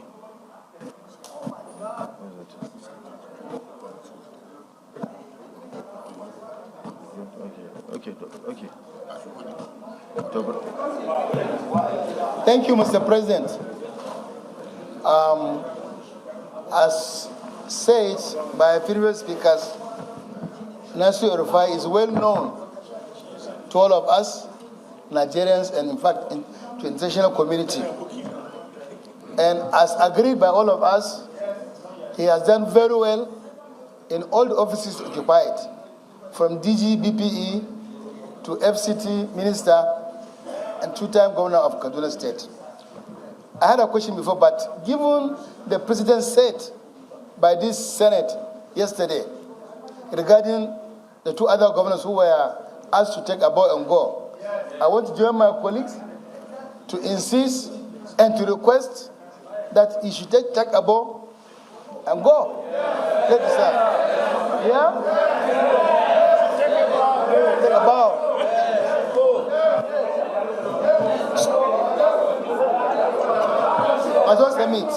Thank you very much. Order, please. I think we have gotten enough questions. We'll avail him the opportunity to respond. When he responds, then we can allow you to go back and go. Yes. And Karimi, you came forward with, I don't know whether you follow the normal something, but, order, please. Order, please. Whatever is the case, this is an opportunity for nominees to explain, to showcase themselves. Then later we'll come to the confirmation approval. So, Mr. Nominee, you can please answer the questions so that and then you bow and go. Thank you, Mr. Deputy Senate President. I want to first thank the distinguished senators for the very warm remarks made on my person and on my public service record.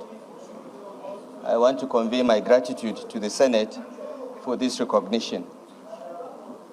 My brother, the distinguished senator from Zamfara State and our former chairman of the Governors Forum, asked 3 questions, all centered around the electricity supply industry. I will take them together because they are all connected. My brother asked about how do we ramp up generation and distribution? What do we do about the privatized discourse and the issues of subsidies and illiquidity around them, and the various guarantees that have so far costed the government more than 1.6 trillion after privatization?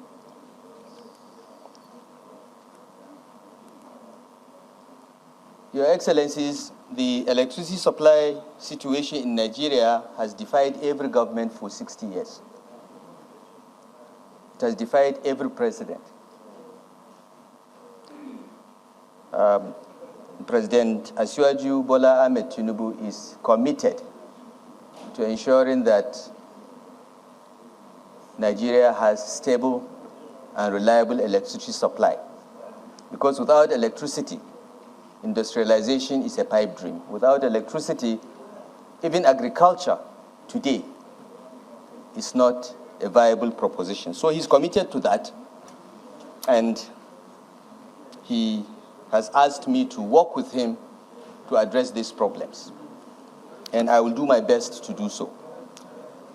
Your Excellencies, right now Nigeria has about 13,000 megawatts of installed generation capacity, but we hardly do more than 4,000 or 5,000 megawatts. So to improve generation, the first order of business is to look at what is constraining the full production of electricity from these 13,000 megawatts. Why do we have 13,000 installed and only 4,000 or 5,000 being produced. Many of the generation stations cannot produce because of poor supply of gas. 80% of our generation is from gas, and the balance is hydro. The gas-fired stations often don't have supply of gas. There are power stations that have been completed 2 or 3 years ago, and they have produced nothing because there is no gas supply. So that's another thing that must be addressed.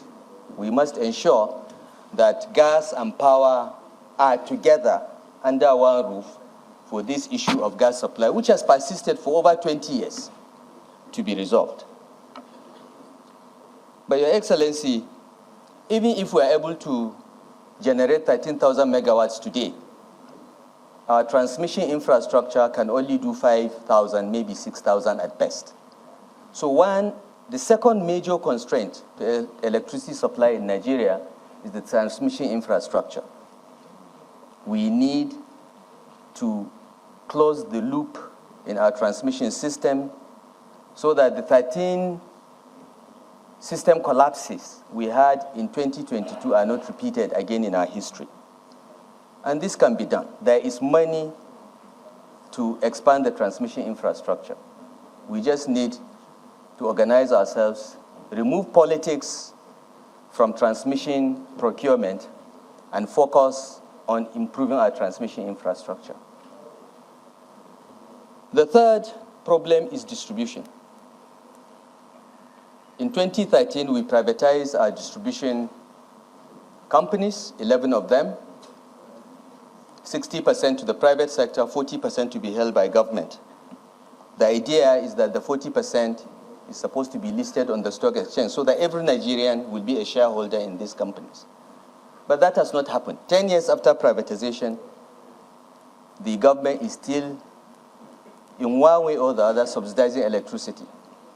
As I said, the last time we checked, it was about 1.6 trillion in a privatized environment. This is unsustainable and unacceptable. But what do we do with the distribution companies? They have been privatized. About 5 or 6 of them are under receivership because those that bought the companies borrowed from banks and have not been paying the banks. So the banks have taken over 5 or 6 of them. And the last time we did a stress test on the distribution companies, only about 3 of them out of 11 are doing well. So there is a lot of work to be done regarding distribution because distribution is the last end of the electricity supply chain. If it does not work, if they don't collect money, if they don't have enough metering, then they will not be able to pay for power supplied by the generation companies. And when they are unable to pay, the gap is what the government now pays. Otherwise, they will invoke the partial risk guarantee posted by the federal government of Nigeria. So this is a major problem and has to be addressed. But in the short term, the liquidity situation in the electricity supply industry has to be looked at. Tariffs must be cost reflective, and even the ownership of these distribution companies may have to change because right now the banks own about 6 of them. They control 60% of the shares, and banks are not good at running companies. They are good at taking out whatever they need to recover their loan. So we intend, if given the opportunity, to sit and work out a system in which perhaps we'll be able to attract fresh capital, fresh new investors with technical and financial capacity into the distribution chain so that it can be expanded. The opportunity to do so exists because 6, as I said, out of the 11 are in receivership. 3 are doing okay. The others are 50-50, but a holistic approach is needed. And Your Excellencies, this is a problem that requires the support of everyone. It's not just Mr. President who will lead from the front, but also the National Assembly. Certain amendments to the Electricity Act 2023 may be needed. Certain amendments to the Petroleum Industry Act 2021 may be needed to bring this sector to align so that we provide Nigerians stable and reliable electricity. The President's vision is that within 7 years, we will not have power outages in this country. The President is saddened by the fact that countries like Benin Republic, Cameroon, Niger, our neighbors that are smaller countries, have reliable electricity. You don't see power cuts in these countries yet. With all our resources and our capabilities and the quality of people we have as a nation, we are unable to provide electricity to our households and our businesses. And he's committed to working with everyone to ensure that this happens. And I urge the National Assembly to be a partner to make this happen. There are many parts of Nigeria that are not covered by the grid. The new Electricity Act provides the states with greater involvement now in the electricity supply industry. And what is happening in the world provides an opportunity for Nigeria to attract a lot of resources into the renewable energy sector, utilizing solar, wind, and even nuclear. And we are not ruling out using our coal reserves to establish power stations that will constitute the base load for the stability of the power system. So all options will be looked at. Metering is a big issue. A lot of progress has been made by some of the distribution companies in the last 3 or 4 years with the support of the Central Bank and the World Bank. And every house should be metered. Every household, every business should be metered. Estimated billing is not acceptable. But in addition, Your Excellency, distinguished senators, Nigeria must take a hard stance against those that steal electricity, those that get electricity by diverting cables and not paying. We must take a hardline stance if this sector is to work. A lot of advocacy is necessary because, as the distinguished senator correctly pointed out, people believe that water and electricity should be free. They are social services. They are not. They cost money to produce. The least you can do is to pay back for the cost of production. And if you hand it to the private sector needs a return on its investment over and above the cost of production. This was the intention of the Electric Power Sector Reform Act of 2005, which this National Assembly enacted, and it is continued in the Electric Power Sector Reform Act of 2023. I hope, Your Excellency, I have responded to all your questions. Distinguished Senate President, I would like to say 1 or 2 words before I leave. The distinguished senator from Kogi talked about a petition against me.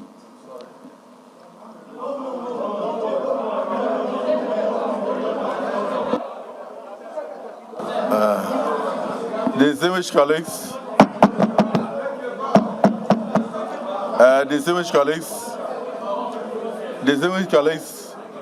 perhaps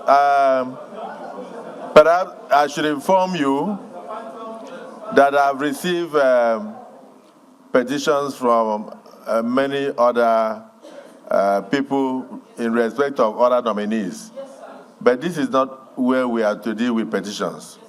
Our job here is to screen. And then, of course, we can refer petitions to where petitions will be dealt with. These are the nominees of Mr. President. If it is something that is a formal petition before the Senate, we will look at it formally. But there are certain petitions we have to refer back to either the presidency or security agencies to look at. And that has nothing to do with us. So I think by the time we are going into the issue of confirmation and approval, we will be so advised. So I will want to plead with my brother to take a bow. So don't bother about it. Thank you.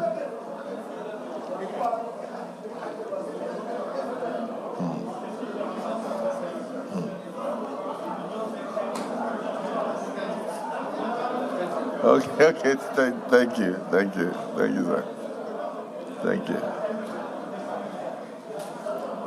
Thank you. One of the most interesting screening processes right there, the former governor of Kaduna State, Malam Nasir El-Rufai, a lot of questions centered around the power sector. Of course, the highlights of this particular session was the submission of the petition by Senator Sunday Karimi from Kogi West. And as the Senate President has clarified, this is not the first time a nominee from the President has been given, has had a petition sent to the Senate in his regard. So this is a situation where they believe that petition should be discussed at another forum. So that is the screening process of Malam Nasir El-Rufai right here at the Senate chambers of the National Assembly in Abuja. Should actually be security report, which is not for the consumption of the public. And we cannot use a public forum like this to ask people to constitute ourselves into a court and start asking questions about petitions. But if the petitions are substantial, we'll refer it to the appropriate authorities and then we'll be so advised. Yes, we'll refer it to the nominating agencies and the necessary security agencies. They will handle it on their own and they will be so advised. Ours is just to screen, but we've noted the petitions.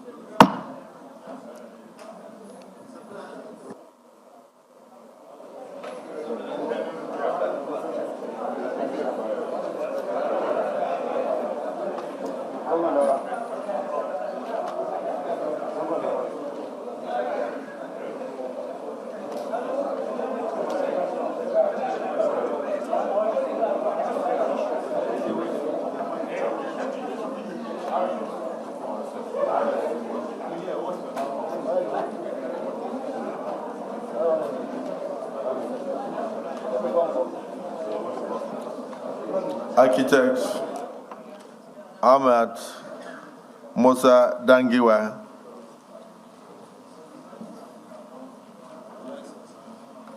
you're welcome. We have received your resume. So first, congratulations for being nominated by Mr. President for this exalted position. If just use a few minutes to summarize your resume, and then distinguished colleagues may wish to ask you a few questions. But if there is no question, you will take a bow. Thank you.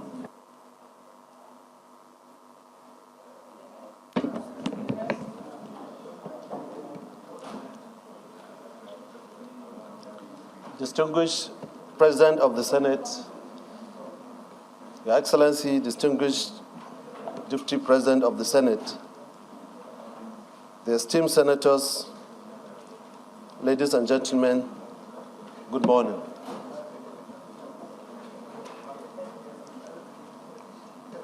I am Architect Ahmed Musa Dangiwa from Katsina State. I was born in Katsina State 1963, 60 years ago. I've had privilege of attending my primary schools in Katsina, secondary school in Kaduna, Sadana Memorial College. From there, I proceeded to Katsina College of Arts, Science and Technology, Zaria, for my IJMB. From there, I proceeded to ABU Zaria for my master's degree in architecture, and also I acquired master's degree in business administration, all in ABU Zaria, apart from the BSc also in architecture. I did my NYC in Cross River State in 1987 to 88. From there, I got a job in Katsina State after its creation. I stayed there for just 2 months in Katsina before I proceeded to Kaduna to practice architecture in an architectural firm. I worked for 6 years where I rose from pupil architect to senior architect From there, I ventured into mortgage banking in Sahel Mortgage Bank in Kaduna. I decided to opt out and form my own architectural firm and construction company, AM Design Consults and Jalo International Nigeria Limited. I practiced for 30 years before Mr. President appointed me to head the Federal Mortgage Bank of Nigeria from 2017 to 2022. Currently, I am the Secretary to the State Government of Katsina State, thanks to my Governor, Dr. Duko Omarada, who appointed me 2 months ago. In Federal Mortgage Bank of Nigeria, I did my best to ensure that we surpass all corporate indices of the Federal Mortgage Bank of Nigeria. What we did, we increased contributions to the NHF, the National Housing Fund, which is the major source of funding that scheme. Within 5 years of my tenure in FMBN, I was able to generate 279 billion naira within 5 years, to which the bank could only generate 232 billion in 25 years. We were able to do that through engagement with the major stakeholders, the state governors, the labor centers, and ensure that even the informal sector were reached out to be contributors into the fund. With this funding of 279 billion within 5 years, we were able to generate a lot of mortgages for Nigerians. We disbursed over 175 billion naira as mortgages within that 5 years. We liberalize access to mortgage. We ensure that the mortgages are affordable and accessible by Nigerians. We created over 6,000 NHF mortgages and 77,575 microfinance, which is the home renovation loans. In the few years we have done, in the 5 years, we optimized our operations. We increased these NHF refunds, because when a worker retired from work, he needs to contribute. He needs to be refunded what he has contributed.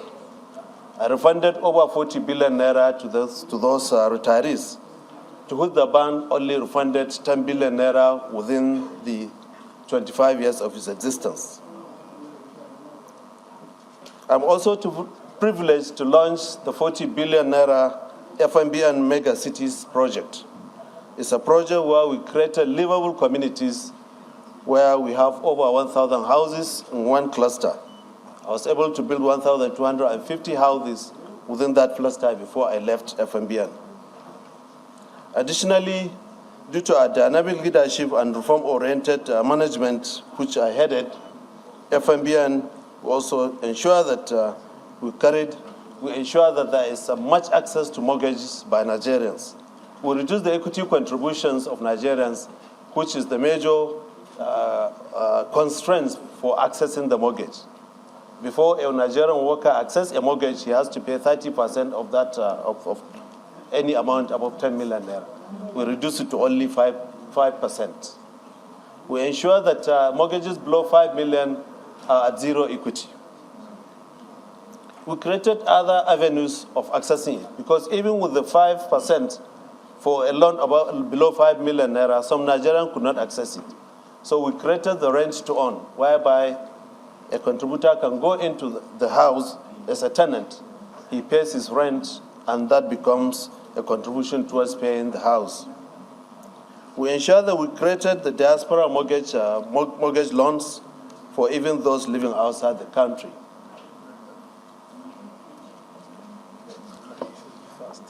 So these are some of the things we did. We were able to achieve that through the FMBM. We ensure that we engage the services of KPMG, which is a company that will be able to develop a 5-year strategic development for us. The time I was leaving FMBN, I left 120 billion naira in the coffers of the bank after all this project we have done. Thank you, sir.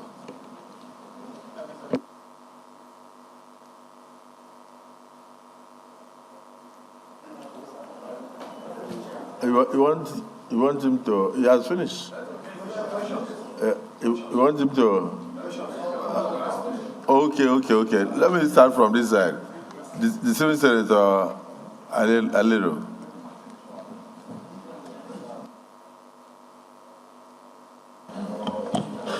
Thank you, Mr. President, sitting in the chair. My distinguished colleagues, Mohammed Adam Alero is my name. I represent KB Central. Let me start by congratulating the nominee for being nominated as Minister of the Federal Republic of Nigeria, if confirmed by the Senate. I have a very simple question for you. I listened attentively to your list of achievements as stated here in this profile. I agree with you that a lot has been achieved, but right now we have about 15 million house deficit in the country. And there is no way we can fill in this deficit unless concerted effort is being made. With your experience, what do you think can be done in order to meet this 15 million housing deficit in the country? You have reduced equity contribution by about 5% from 30%, which is very good. But still, people that are living in the rural areas, they need housing. And it is the policy of this government to provide housing to everybody as enshrined in the 1999 Constitution. What do you think can be done in order to meet this constitutional requirement? Thank you very much, Mr. President. The Senior Senator, Dangiwa. Thank you, Mr. President. My name is Ibrahim Dangiwa, representing Gombe North. Let me start by congratulating the nominee. The nominee is a person I happen to have met in the course of my being the governor of Gombe State. I met him when we had issues of housing and he was going around. I would want to say that at that time, he assisted Gombe and we did 3 schemes, totaling about 120 housing units. And we agreed to continue in that order. But some of the problems of the housing estates that were constructed in those days were the issues of how people could afford them. Very good scheme, but the purchasing power of the people is very low. So if you are given opportunity to be in charge of housing again at a higher level, how do you replicate this all across the nation to address the issues of the housing deficit? And 2, how do you make them much more affordable to our people? Because you can build the houses and they will be there and our people will not be able to afford them. I congratulate him. I know him right from ABU. He's a good man. He's a good material for this country. The Senior Senator Danduse. Thank you, Mr. President. As a chair, I'm Danduse Muntaru Mohammed, representing Katsina South. I want to sincerely congratulate Mr. President and the nominee for nominating this humble and most responsible man we have in Katsina State. Because in political history of Katsina State, if you look at it critically, he has performed wonderfully, going by the antecedents of what is in this data of his commitment, and also being the MD of Federal Mortgage Bank, he is always listening to the will and aspiration of National Assembly, because I am part of the Committee of Housing and Mortgage, and I know how he waited patiently for our chairman for more than 6 hours in the National Assembly, and is timely, and he is the first person in Katsina State, despite the fact of the situation we have in APC, to congratulate the current governor and also become the DG campaign of the APC. And considering the fact of what he has done in Federal Mortgage Bank, I believe is timely, and his nomination will give way to solve most of the problems that still remain in that regard. So I want to urge my respected colleagues to consider him and take a vote and go. Thank you, Mr. Chairman. Distinguished Senator El-Rufai.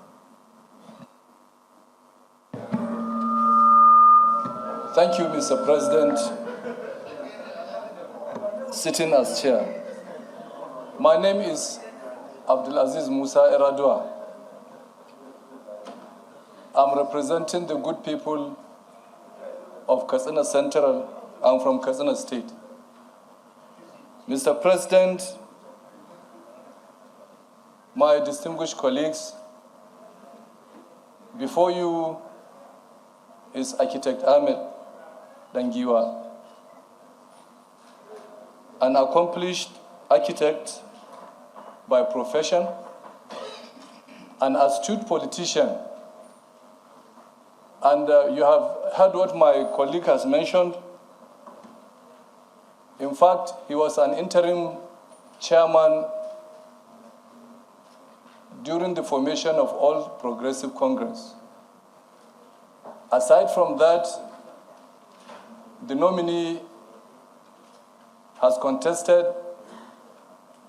as a senator, and also he was a gubernatorial candidate. In fact, he was a DG campaign, not only of our amiable governor, but he was a DG campaign of President Ahmed Bola Tinubu in Katsina State. Mr. President, our distinguished colleagues, I believe he will be an asset to the cabinet of President Bola Ahmed Tinubu. He's one man who has had a stellar career as an architect, even before thinking of going into politics. We expect him to provide solutions-driven policies and agenda in whatever ministry he's assigned to. The people of Katsina State are proud of this nomination. Mr. President, my distinguished colleagues, you will agree with me that the President has picked a sound man for the job of a minister. And as a former director of Federal Mortgage Bank of Nigeria, you can see from his profile his achievements. And what interests me more in this achievement is his ability to develop a 5-year strategic plan for Federal Mortgage Bank of Nigeria.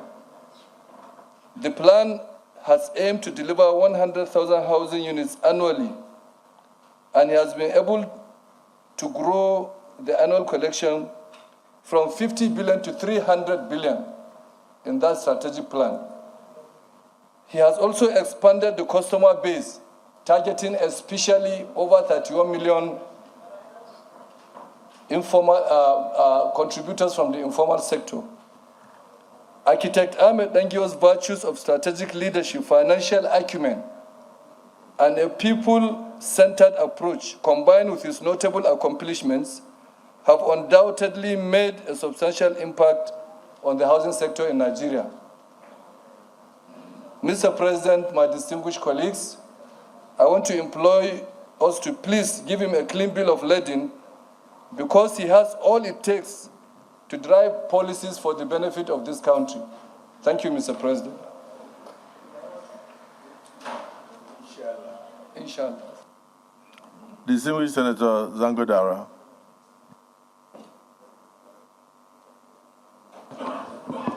Thank you, Mr. President. Distinguished colleagues, I'm Nasir Hussaini Zangondara, representing Katsina North. I'm from Katsina State. Mr. President, the gentleman you see on the podium has been introduced by my other colleagues, is Architect Ahmed Musa Dangiwa. I just want to go over certain areas that I think we need to broaden the scope of what should have been said about him, even though his CV speaks volumes about his professional ethics, his hard work, and also the fact that he is a team player. And I would not be wrong in saying that even Mr. President saw that value in him to nominate him as a minister of the Federal Republic. Mr. President, Architect Ahmed Musa Dangiwa contested the governorship of Katsina State under the platform of the APC. Unfortunately, Allah did not grant him victory, but that only further emboldened him to accept the defeat, work on behalf of his party by becoming the DG campaign of the Tinubu Dukorada Campaign Organization or Campaign Council in Katsina State. Mr. President, APC was able, through the leadership of Architect Ahmed Dangiwa, was able to win the 3 senatorial seats in Katsina State and 9 out of the 15 seats in the House of Representatives, as well as 33 out of 34 seats in the State House of Assembly. I think without much further ado, a lot has been said about this gentleman, and I crave the indulgence of Mr. President and my distinguished colleagues to simply ask the nominee to take a bow and go. Thank you, Mr. President. Distinguished Senator, let's put it this way. There is really nobody opposed to the nominee. So I will just, maybe from the southeast of Nigeria, just Senator Izunaso, you've been lifting your hand. Is there anything you want to add that the people from Katsina have not added? Or is Southeast ready to add something? So that we don't marginalize Southeast. And then Northwest has spoken.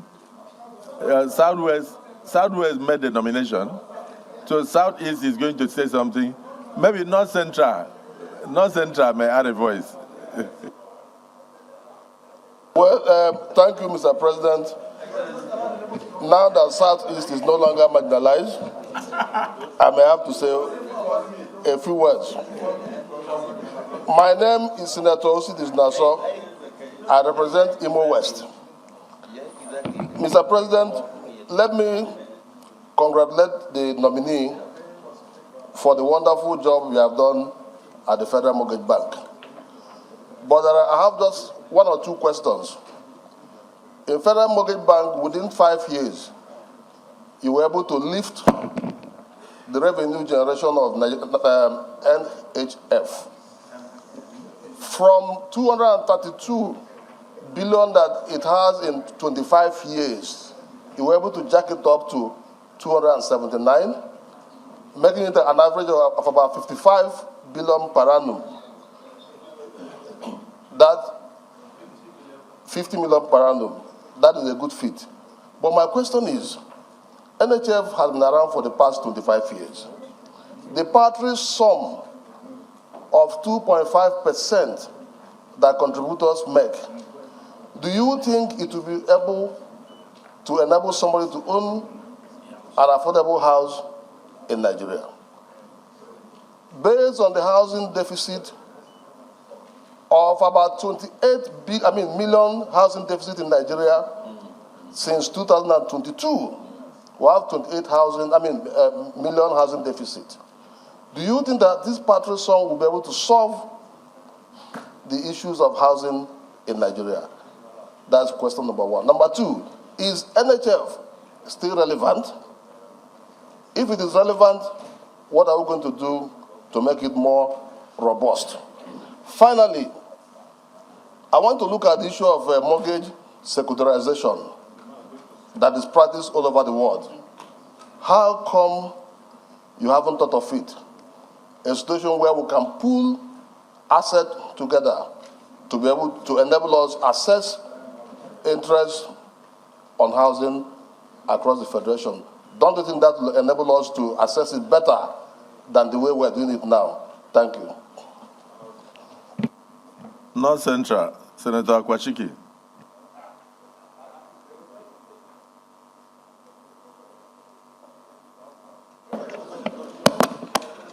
Well, Mr. Chairman, my very distinguished colleagues,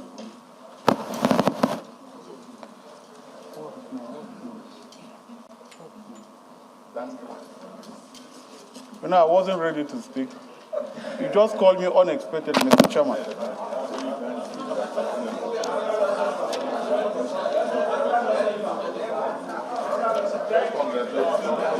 Well, Mr. Chairman, my very distinguished colleagues, I am Senator Akwashiki Goja, represent Nasarawa North Senatorial District. Yes, Mr. Minister nominee, let me use this opportunity to align myself with your brothers from Katsina, that you are a very good man, you are a nice man. And looking at your track records by the CV, you have turned around things in the Federal Mortgage Bank.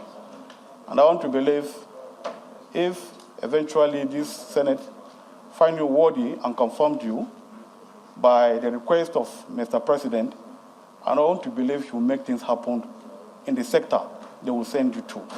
I can see from the explanation of my colleagues from your own state, both of them, the three of them, President serving Secretary to the state government. And I want to believe you are a man of integrity.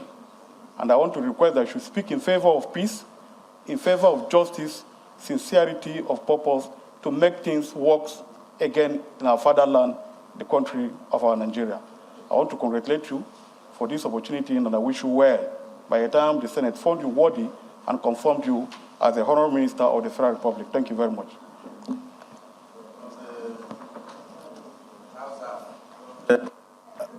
From the housing sector in the South-South, Senator Benson Kobewe. Thank you, Your Excellency. Senator Kombowe Friday Benson, representing Bayelsa Central.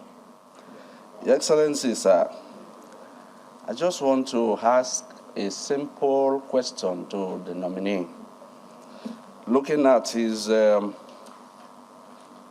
tax clearance certificate, where it reads 2020, 2021, and 2022 tax payment. What is obtainable elsewhere, and usually what we do, the taxes are paid as at when due. And at the bottom of every tax receipt, there is a date. And that date is always reflected at the end of the tax certificate. But here, all the 3 tax payment years are bearing one particular date. That goes to mean that he was not a taxpayer. And let him explain how he would have gotten to this point of paying all the 3 years' taxes in just on the 28th of this month, 2023. Just last month, sorry, sir. On the 28th of last month, July, was when he paid all the 3 taxes. And the mortgage bank, Guru Maharaji, so to say, one that has all the experience, why will he only come here to tell us he paid all the taxes for 3 years in one day?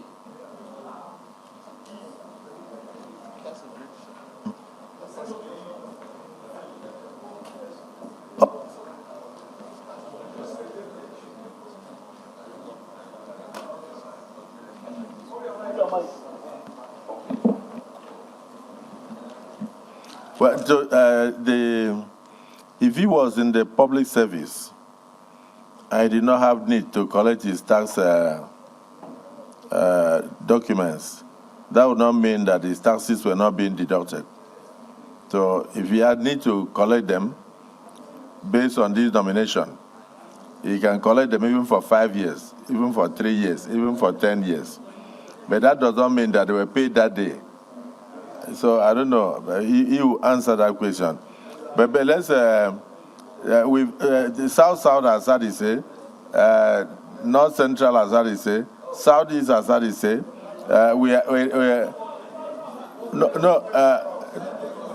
He will take about, but let's finish all the zones before the civil senator, if I remember, accuses us of neglecting any zone. Senator Yari, is there anything that Northwest wants to add to so he can respond across the zones? You can go ahead, add something. Then Southwest after Senator Abiru. Finally, thank you very much, Mr. President, as chair. My distinguished colleagues, I remain Abdulaziz Abubakar. I represent Zamfara West. Mr. President, I am from Zamfara State. Let me first join my colleagues to congratulate the nominee and very intelligent person,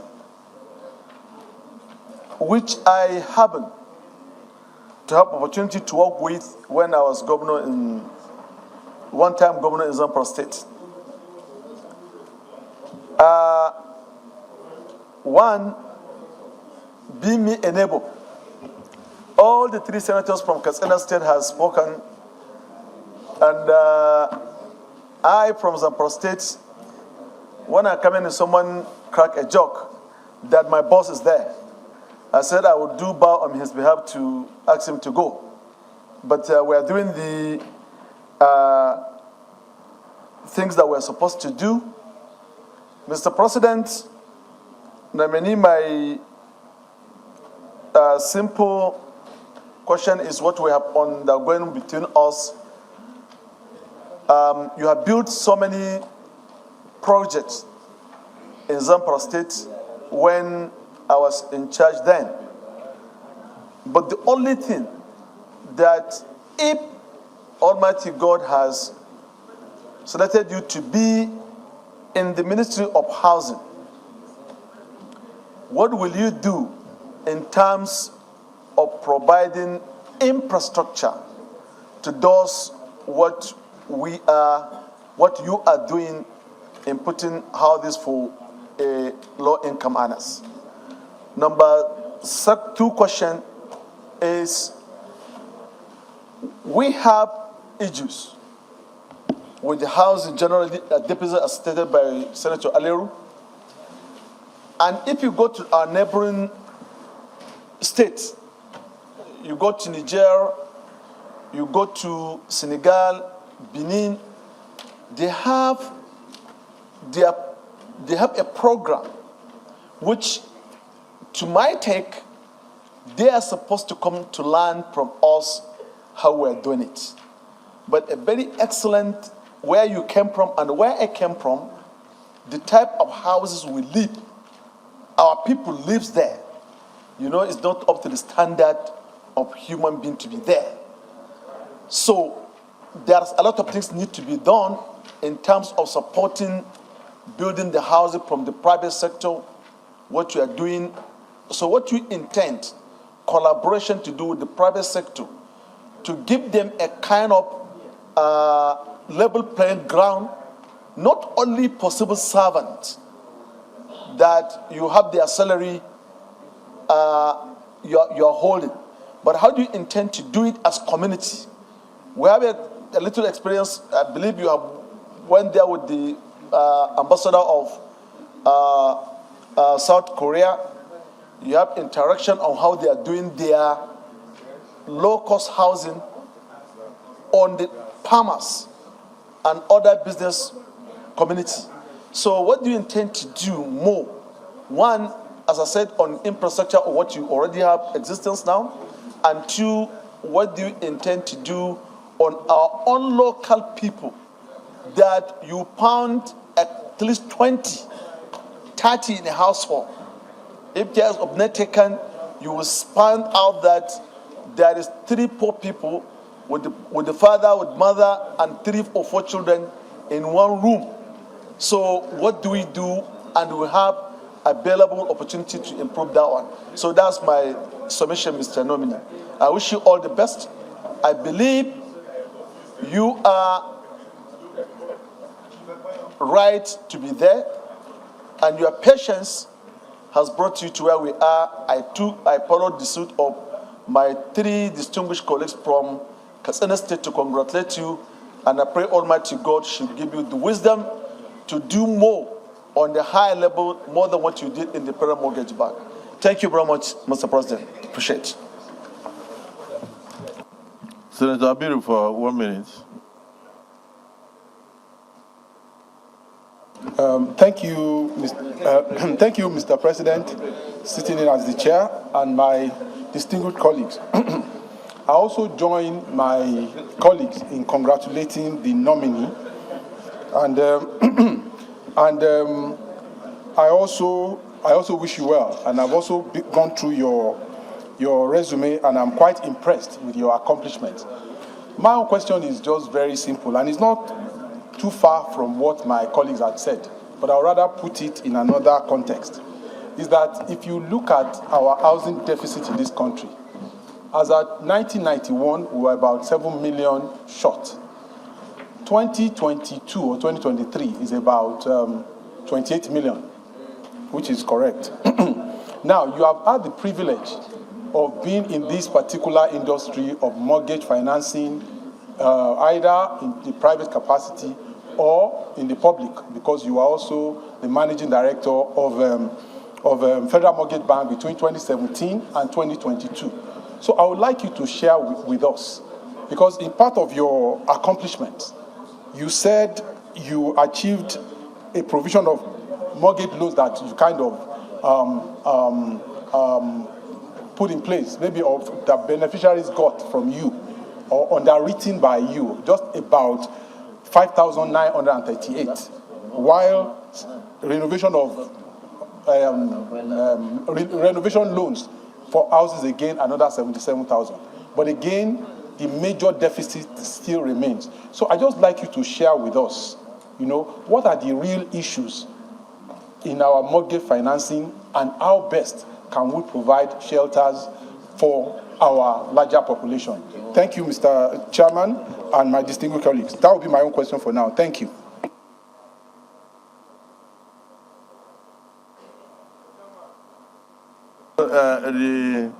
The nominee, please go ahead and answer. Your Excellency, the President of the Senate, distinguished senators here present, thank you very much for this support. I start with the question by my elder distinguished Senator Alero, discussing about the 15 million housing deficit we have in the country. This figure, it's always rising. Before the time I came to FMBN, it was 15. Before I left, it was 17, and now someone was telling me it was 18. So the actual figures are not well defined or are not well known. So when I'm given this opportunity, I think the first thing I'll do two things. One, I will have to engage the services of some data consultants who will have to establish that so that to have the exact figure. But majorly, we have to engage the Nigerian Population Commission, who they are about to conduct census for Nigeria within the next few months or to come. They are doing also the housing census.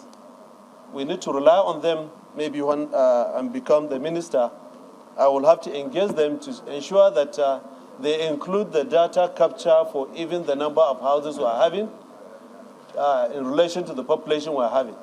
From there, you can know what is the deficit. This is one thing which we have to do in order to establish the real deficit of housing we are having. Because we have to know that housing is vital to national and economic development of the nation. And in order to do that, it needs a lot of financing. That financing, I think we need to leverage on many things, especially the current government. We have to push for the utilization of cash reserve fund, about 5 trillion naira in the CBN. This, I think the government of Tinubu is trying to push this utilization of at least 20% of this 5 trillion naira to be dedicated, to set aside to promote long-term mortgage within 20 years. We have to also come to the National Assembly again to push for review of the PENCOM regulations to allow for leveraging some of the large fund that is in the PENCOM to be utilized in investment into the real estate or mortgage real estate. These are some of the things we have to do. But the informal sector, as you rightly said, distinguished Senator Alero, we have to know that the informal sector constitutes over 80%, almost 70% of the population of the country. And these are the people that are left behind. We have to ensure that we bring them on board to ensure that they are carried along. The major issue of accessing mortgage is questioned by Senator Dangiwa, distinguished senator, is the issue of affordability and accessibility. We have to ensure that for Nigerians to have access to mortgage, and the mortgage has to be very affordable. And in order to do that, we have created, while I was in mortgage, we have created cooperative housing development loan, where cooperative societies who know their own income, level of income, they can design houses based on their own level, based on their own income, and then approach the private mortgage bank in Nigeria for them to give them the loan to build the houses based on their own income. You can build a house of 3 million or 5 million based on your income, and someone can decide to say he wants to build a 30 million naira income. There is also leverage of the individual construction loan there in that bank. We created that individual construction loan whereby if you have a good title, you approach the bank with your title, and they give you loan to build your house incrementally over years, over a period of time. They give you 30%, then incrementally when you finish that, they give you another 30%. So that's why in order to increase housing in Nigeria, we have to focus on affordable housing. And to do that, you have to ensure that you facilitate recapitalization of Federal Mortgage of Nigeria to 500 billion naira. It's very important for Federal Mortgage of Nigeria to be recapitalized in order for any access of both the formal and informal sector to access mortgage. We have to review the laws established in those places. I once approached National Assembly during my time to review the laws, and the National Assembly graciously approved both the two bills to review the law of Federal Mortgage of Nigeria and to review the law of the National Housing Fund. It's only that we couldn't get the approval of Mr. President. He couldn't accent to it. It was turned back. So we have to lead also the reform of other agencies such as the Federal Housing Authority. Federal Housing Authority is meant to provide, to build houses for Nigerians, whether the formal or the informal. But they are left to only build houses for most of the government workers. They can collaborate with Federal Mortgage of Nigeria in order to build affordable houses across the local governments of the Federation. That one will give access to housing, even the informal, even the low and medium income earners. I received the next question from my Senator Sinazo. He's talking about how can we do to make NHF more relevant. To make National Housing Fund relevant is you have to ensure that you empower the Federal Mortgage of Nigeria to make it more, to capitalize it in order to do that. A mortgage securitization with this review of this of the Pension Act, I think that we can achieve that. And the access of the 1 trillion naira from the Federal Cash Reserve that is in the CBN, it will be able to assist us to achieve that. My distinguished Senator Ayari, he discussed about the infrastructure of some of the houses and also the urban renewal. Most of our rural areas, you'll find that they need some renewal. They need urban renewal. We can only achieve that through cooperative societies. A cluster of houses, they can decide to approach a mortgage bank to have a single-digit interest rate within themselves to access a mortgage that they can improve the setting of their environment through that. That's why we have the home renovation loan. It's a 1 million naira that is given to individuals to renovate their own houses. People who have accessed this single-digit interest loan, and they are able to not only renovate their houses, some have even built their houses. In most of the local governments from where I came from, they access that 1 million naira to buy a plot of land of 200,000, and they use 500 to 600,000 to build their own shelter, a 3-room and in a courtyard. That is what has been, that's what they have done, and many people have accessed that. The last question, which is what is the real problem of housing in the country? The real problem is that of cost of fund. Most people who want to build houses, they have to approach commercial banks in order to access fund to build these houses. So government has to ensure that they empower the government institutions that can give single digits affordable interest rates in order for people to have access to this fund. Cheap funds, at least in single digits. There is also access to land. You'll find that it's very difficult for land to get a land in some of the states, especially in the southern and central states of the Federation. In the northern states, I don't think the land is not that difficult to get. So we have to ensure that we collaborate with the stakeholders like state governors to ensure that they liberalize this access to land. For you to access a CFO, it has to be fast and quick and ensure that people get access to land very quick and cheap. That's why the land registry has to be digitalized to create one-stop shop to facilitate approvals and access to land for people. The houses has to be affordable, and for you to have affordable houses, there is the need then to have a cheap fund in order to do that, at least in a single-digit interest rate. Thank you, Excellency. Architect Dangiwa, I want to thank you for, you've spoken a lot, but actually it's actually in your area of expertise. You may go to the Federal Executive Council, and then you are given entirely a different ministry. So you must be versatile in all areas. But I think so. But just for me, taking a look at the Federal Capital Territory, Abuja, are you satisfied that with the cleanliness of Abuja, the urban beautification, the darkness that pervades some of the streets in the night and causing insecurity? If you are indeed given a position of responsibility that will have to do with the beautification and urban renewal, what would you like to see as a federal capital? Because the difference between our federal capital and others is that if you look at us from space, we are dark.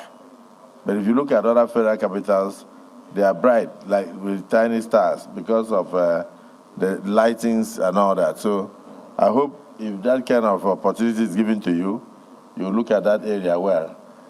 So I want to thank you. You don't need to answer. I'm just making an observation. Thank you so much, and you can take a bow.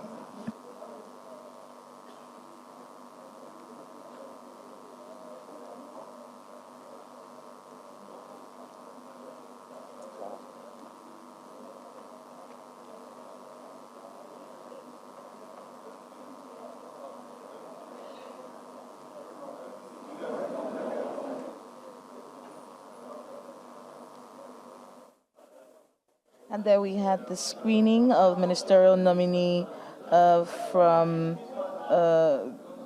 the president, President Bola Tinubu, where he has been talking a lot about his work as the MD CEO of the Federal Mortgage Bank of Nigeria. We're talking about architect Ahmed Musa Dangiwa from Katsina State.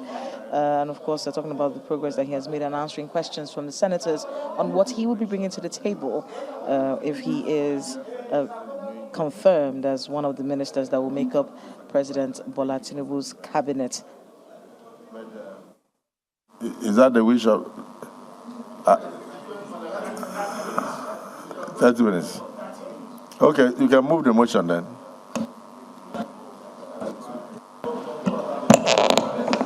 Mr. President, distinguished colleagues, I move that we shift, we step down 1 hour for break.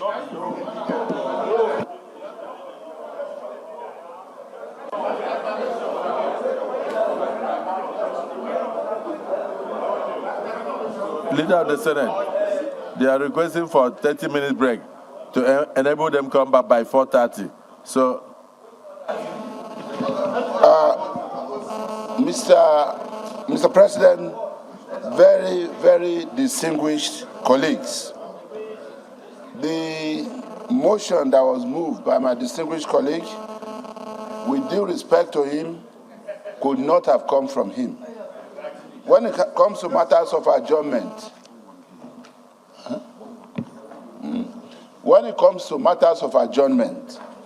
whether it is temporary adjournment or adjournment to the next legislative day, is a motion that should come from the leadership.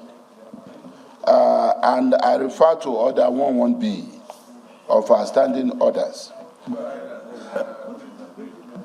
Yes, Mr. President,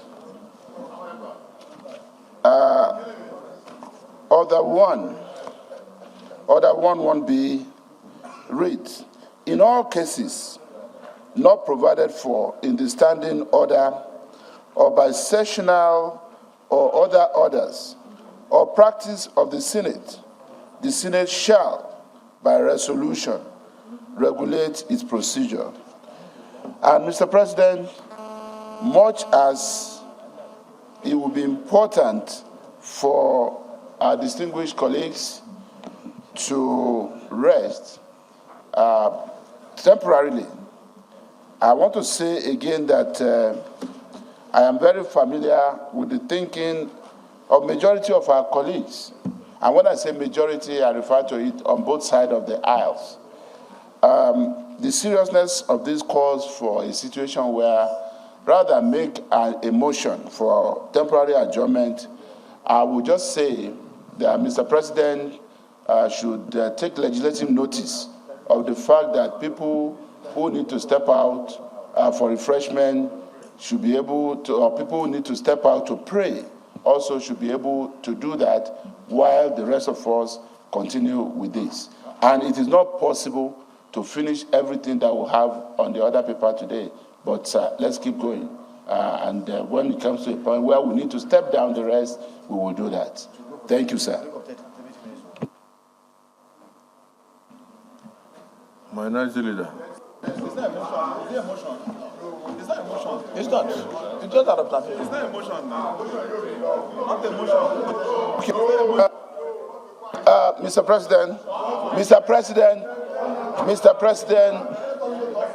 President, may I move? Mr. President, I stand to move that the Senate adjourns for a period of 10 minutes.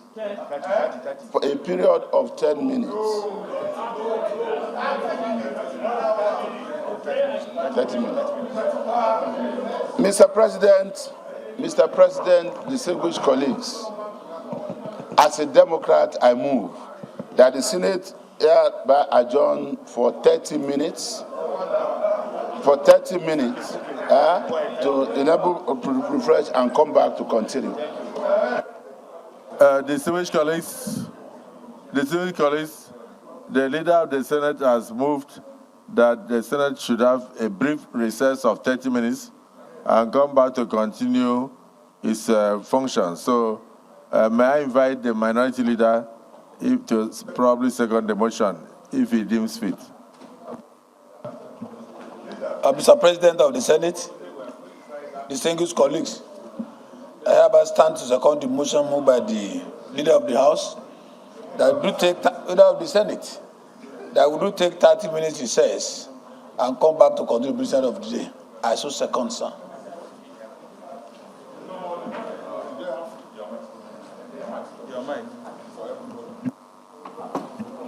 Distinguished colleagues, a motion has been moved for 30 minutes recess by the leader and seconded by the minority leader that with this Senate should stand adjourned for just brief 30 minutes and resume by 4:30. Those in support of the motion that we take a brief recess and resume our sittings by 4:30, say aye.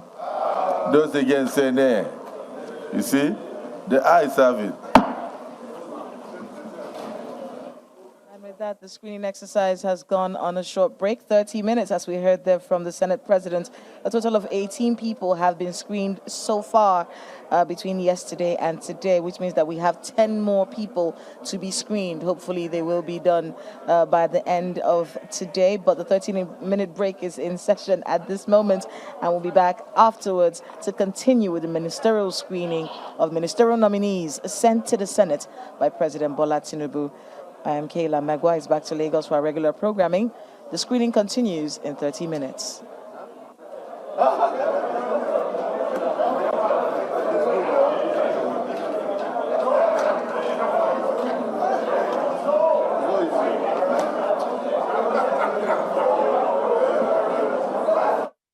Subscribe and watch Channels Television's live stream on YouTube and other social media platforms using your mobile device browser, or download the Channels TV app for Android and iOS devices from their respective stores. You can also watch us via your smart TV platforms on Apple TV, Android TV, Fire TV, and Roku. Channels Television, ubiquitous.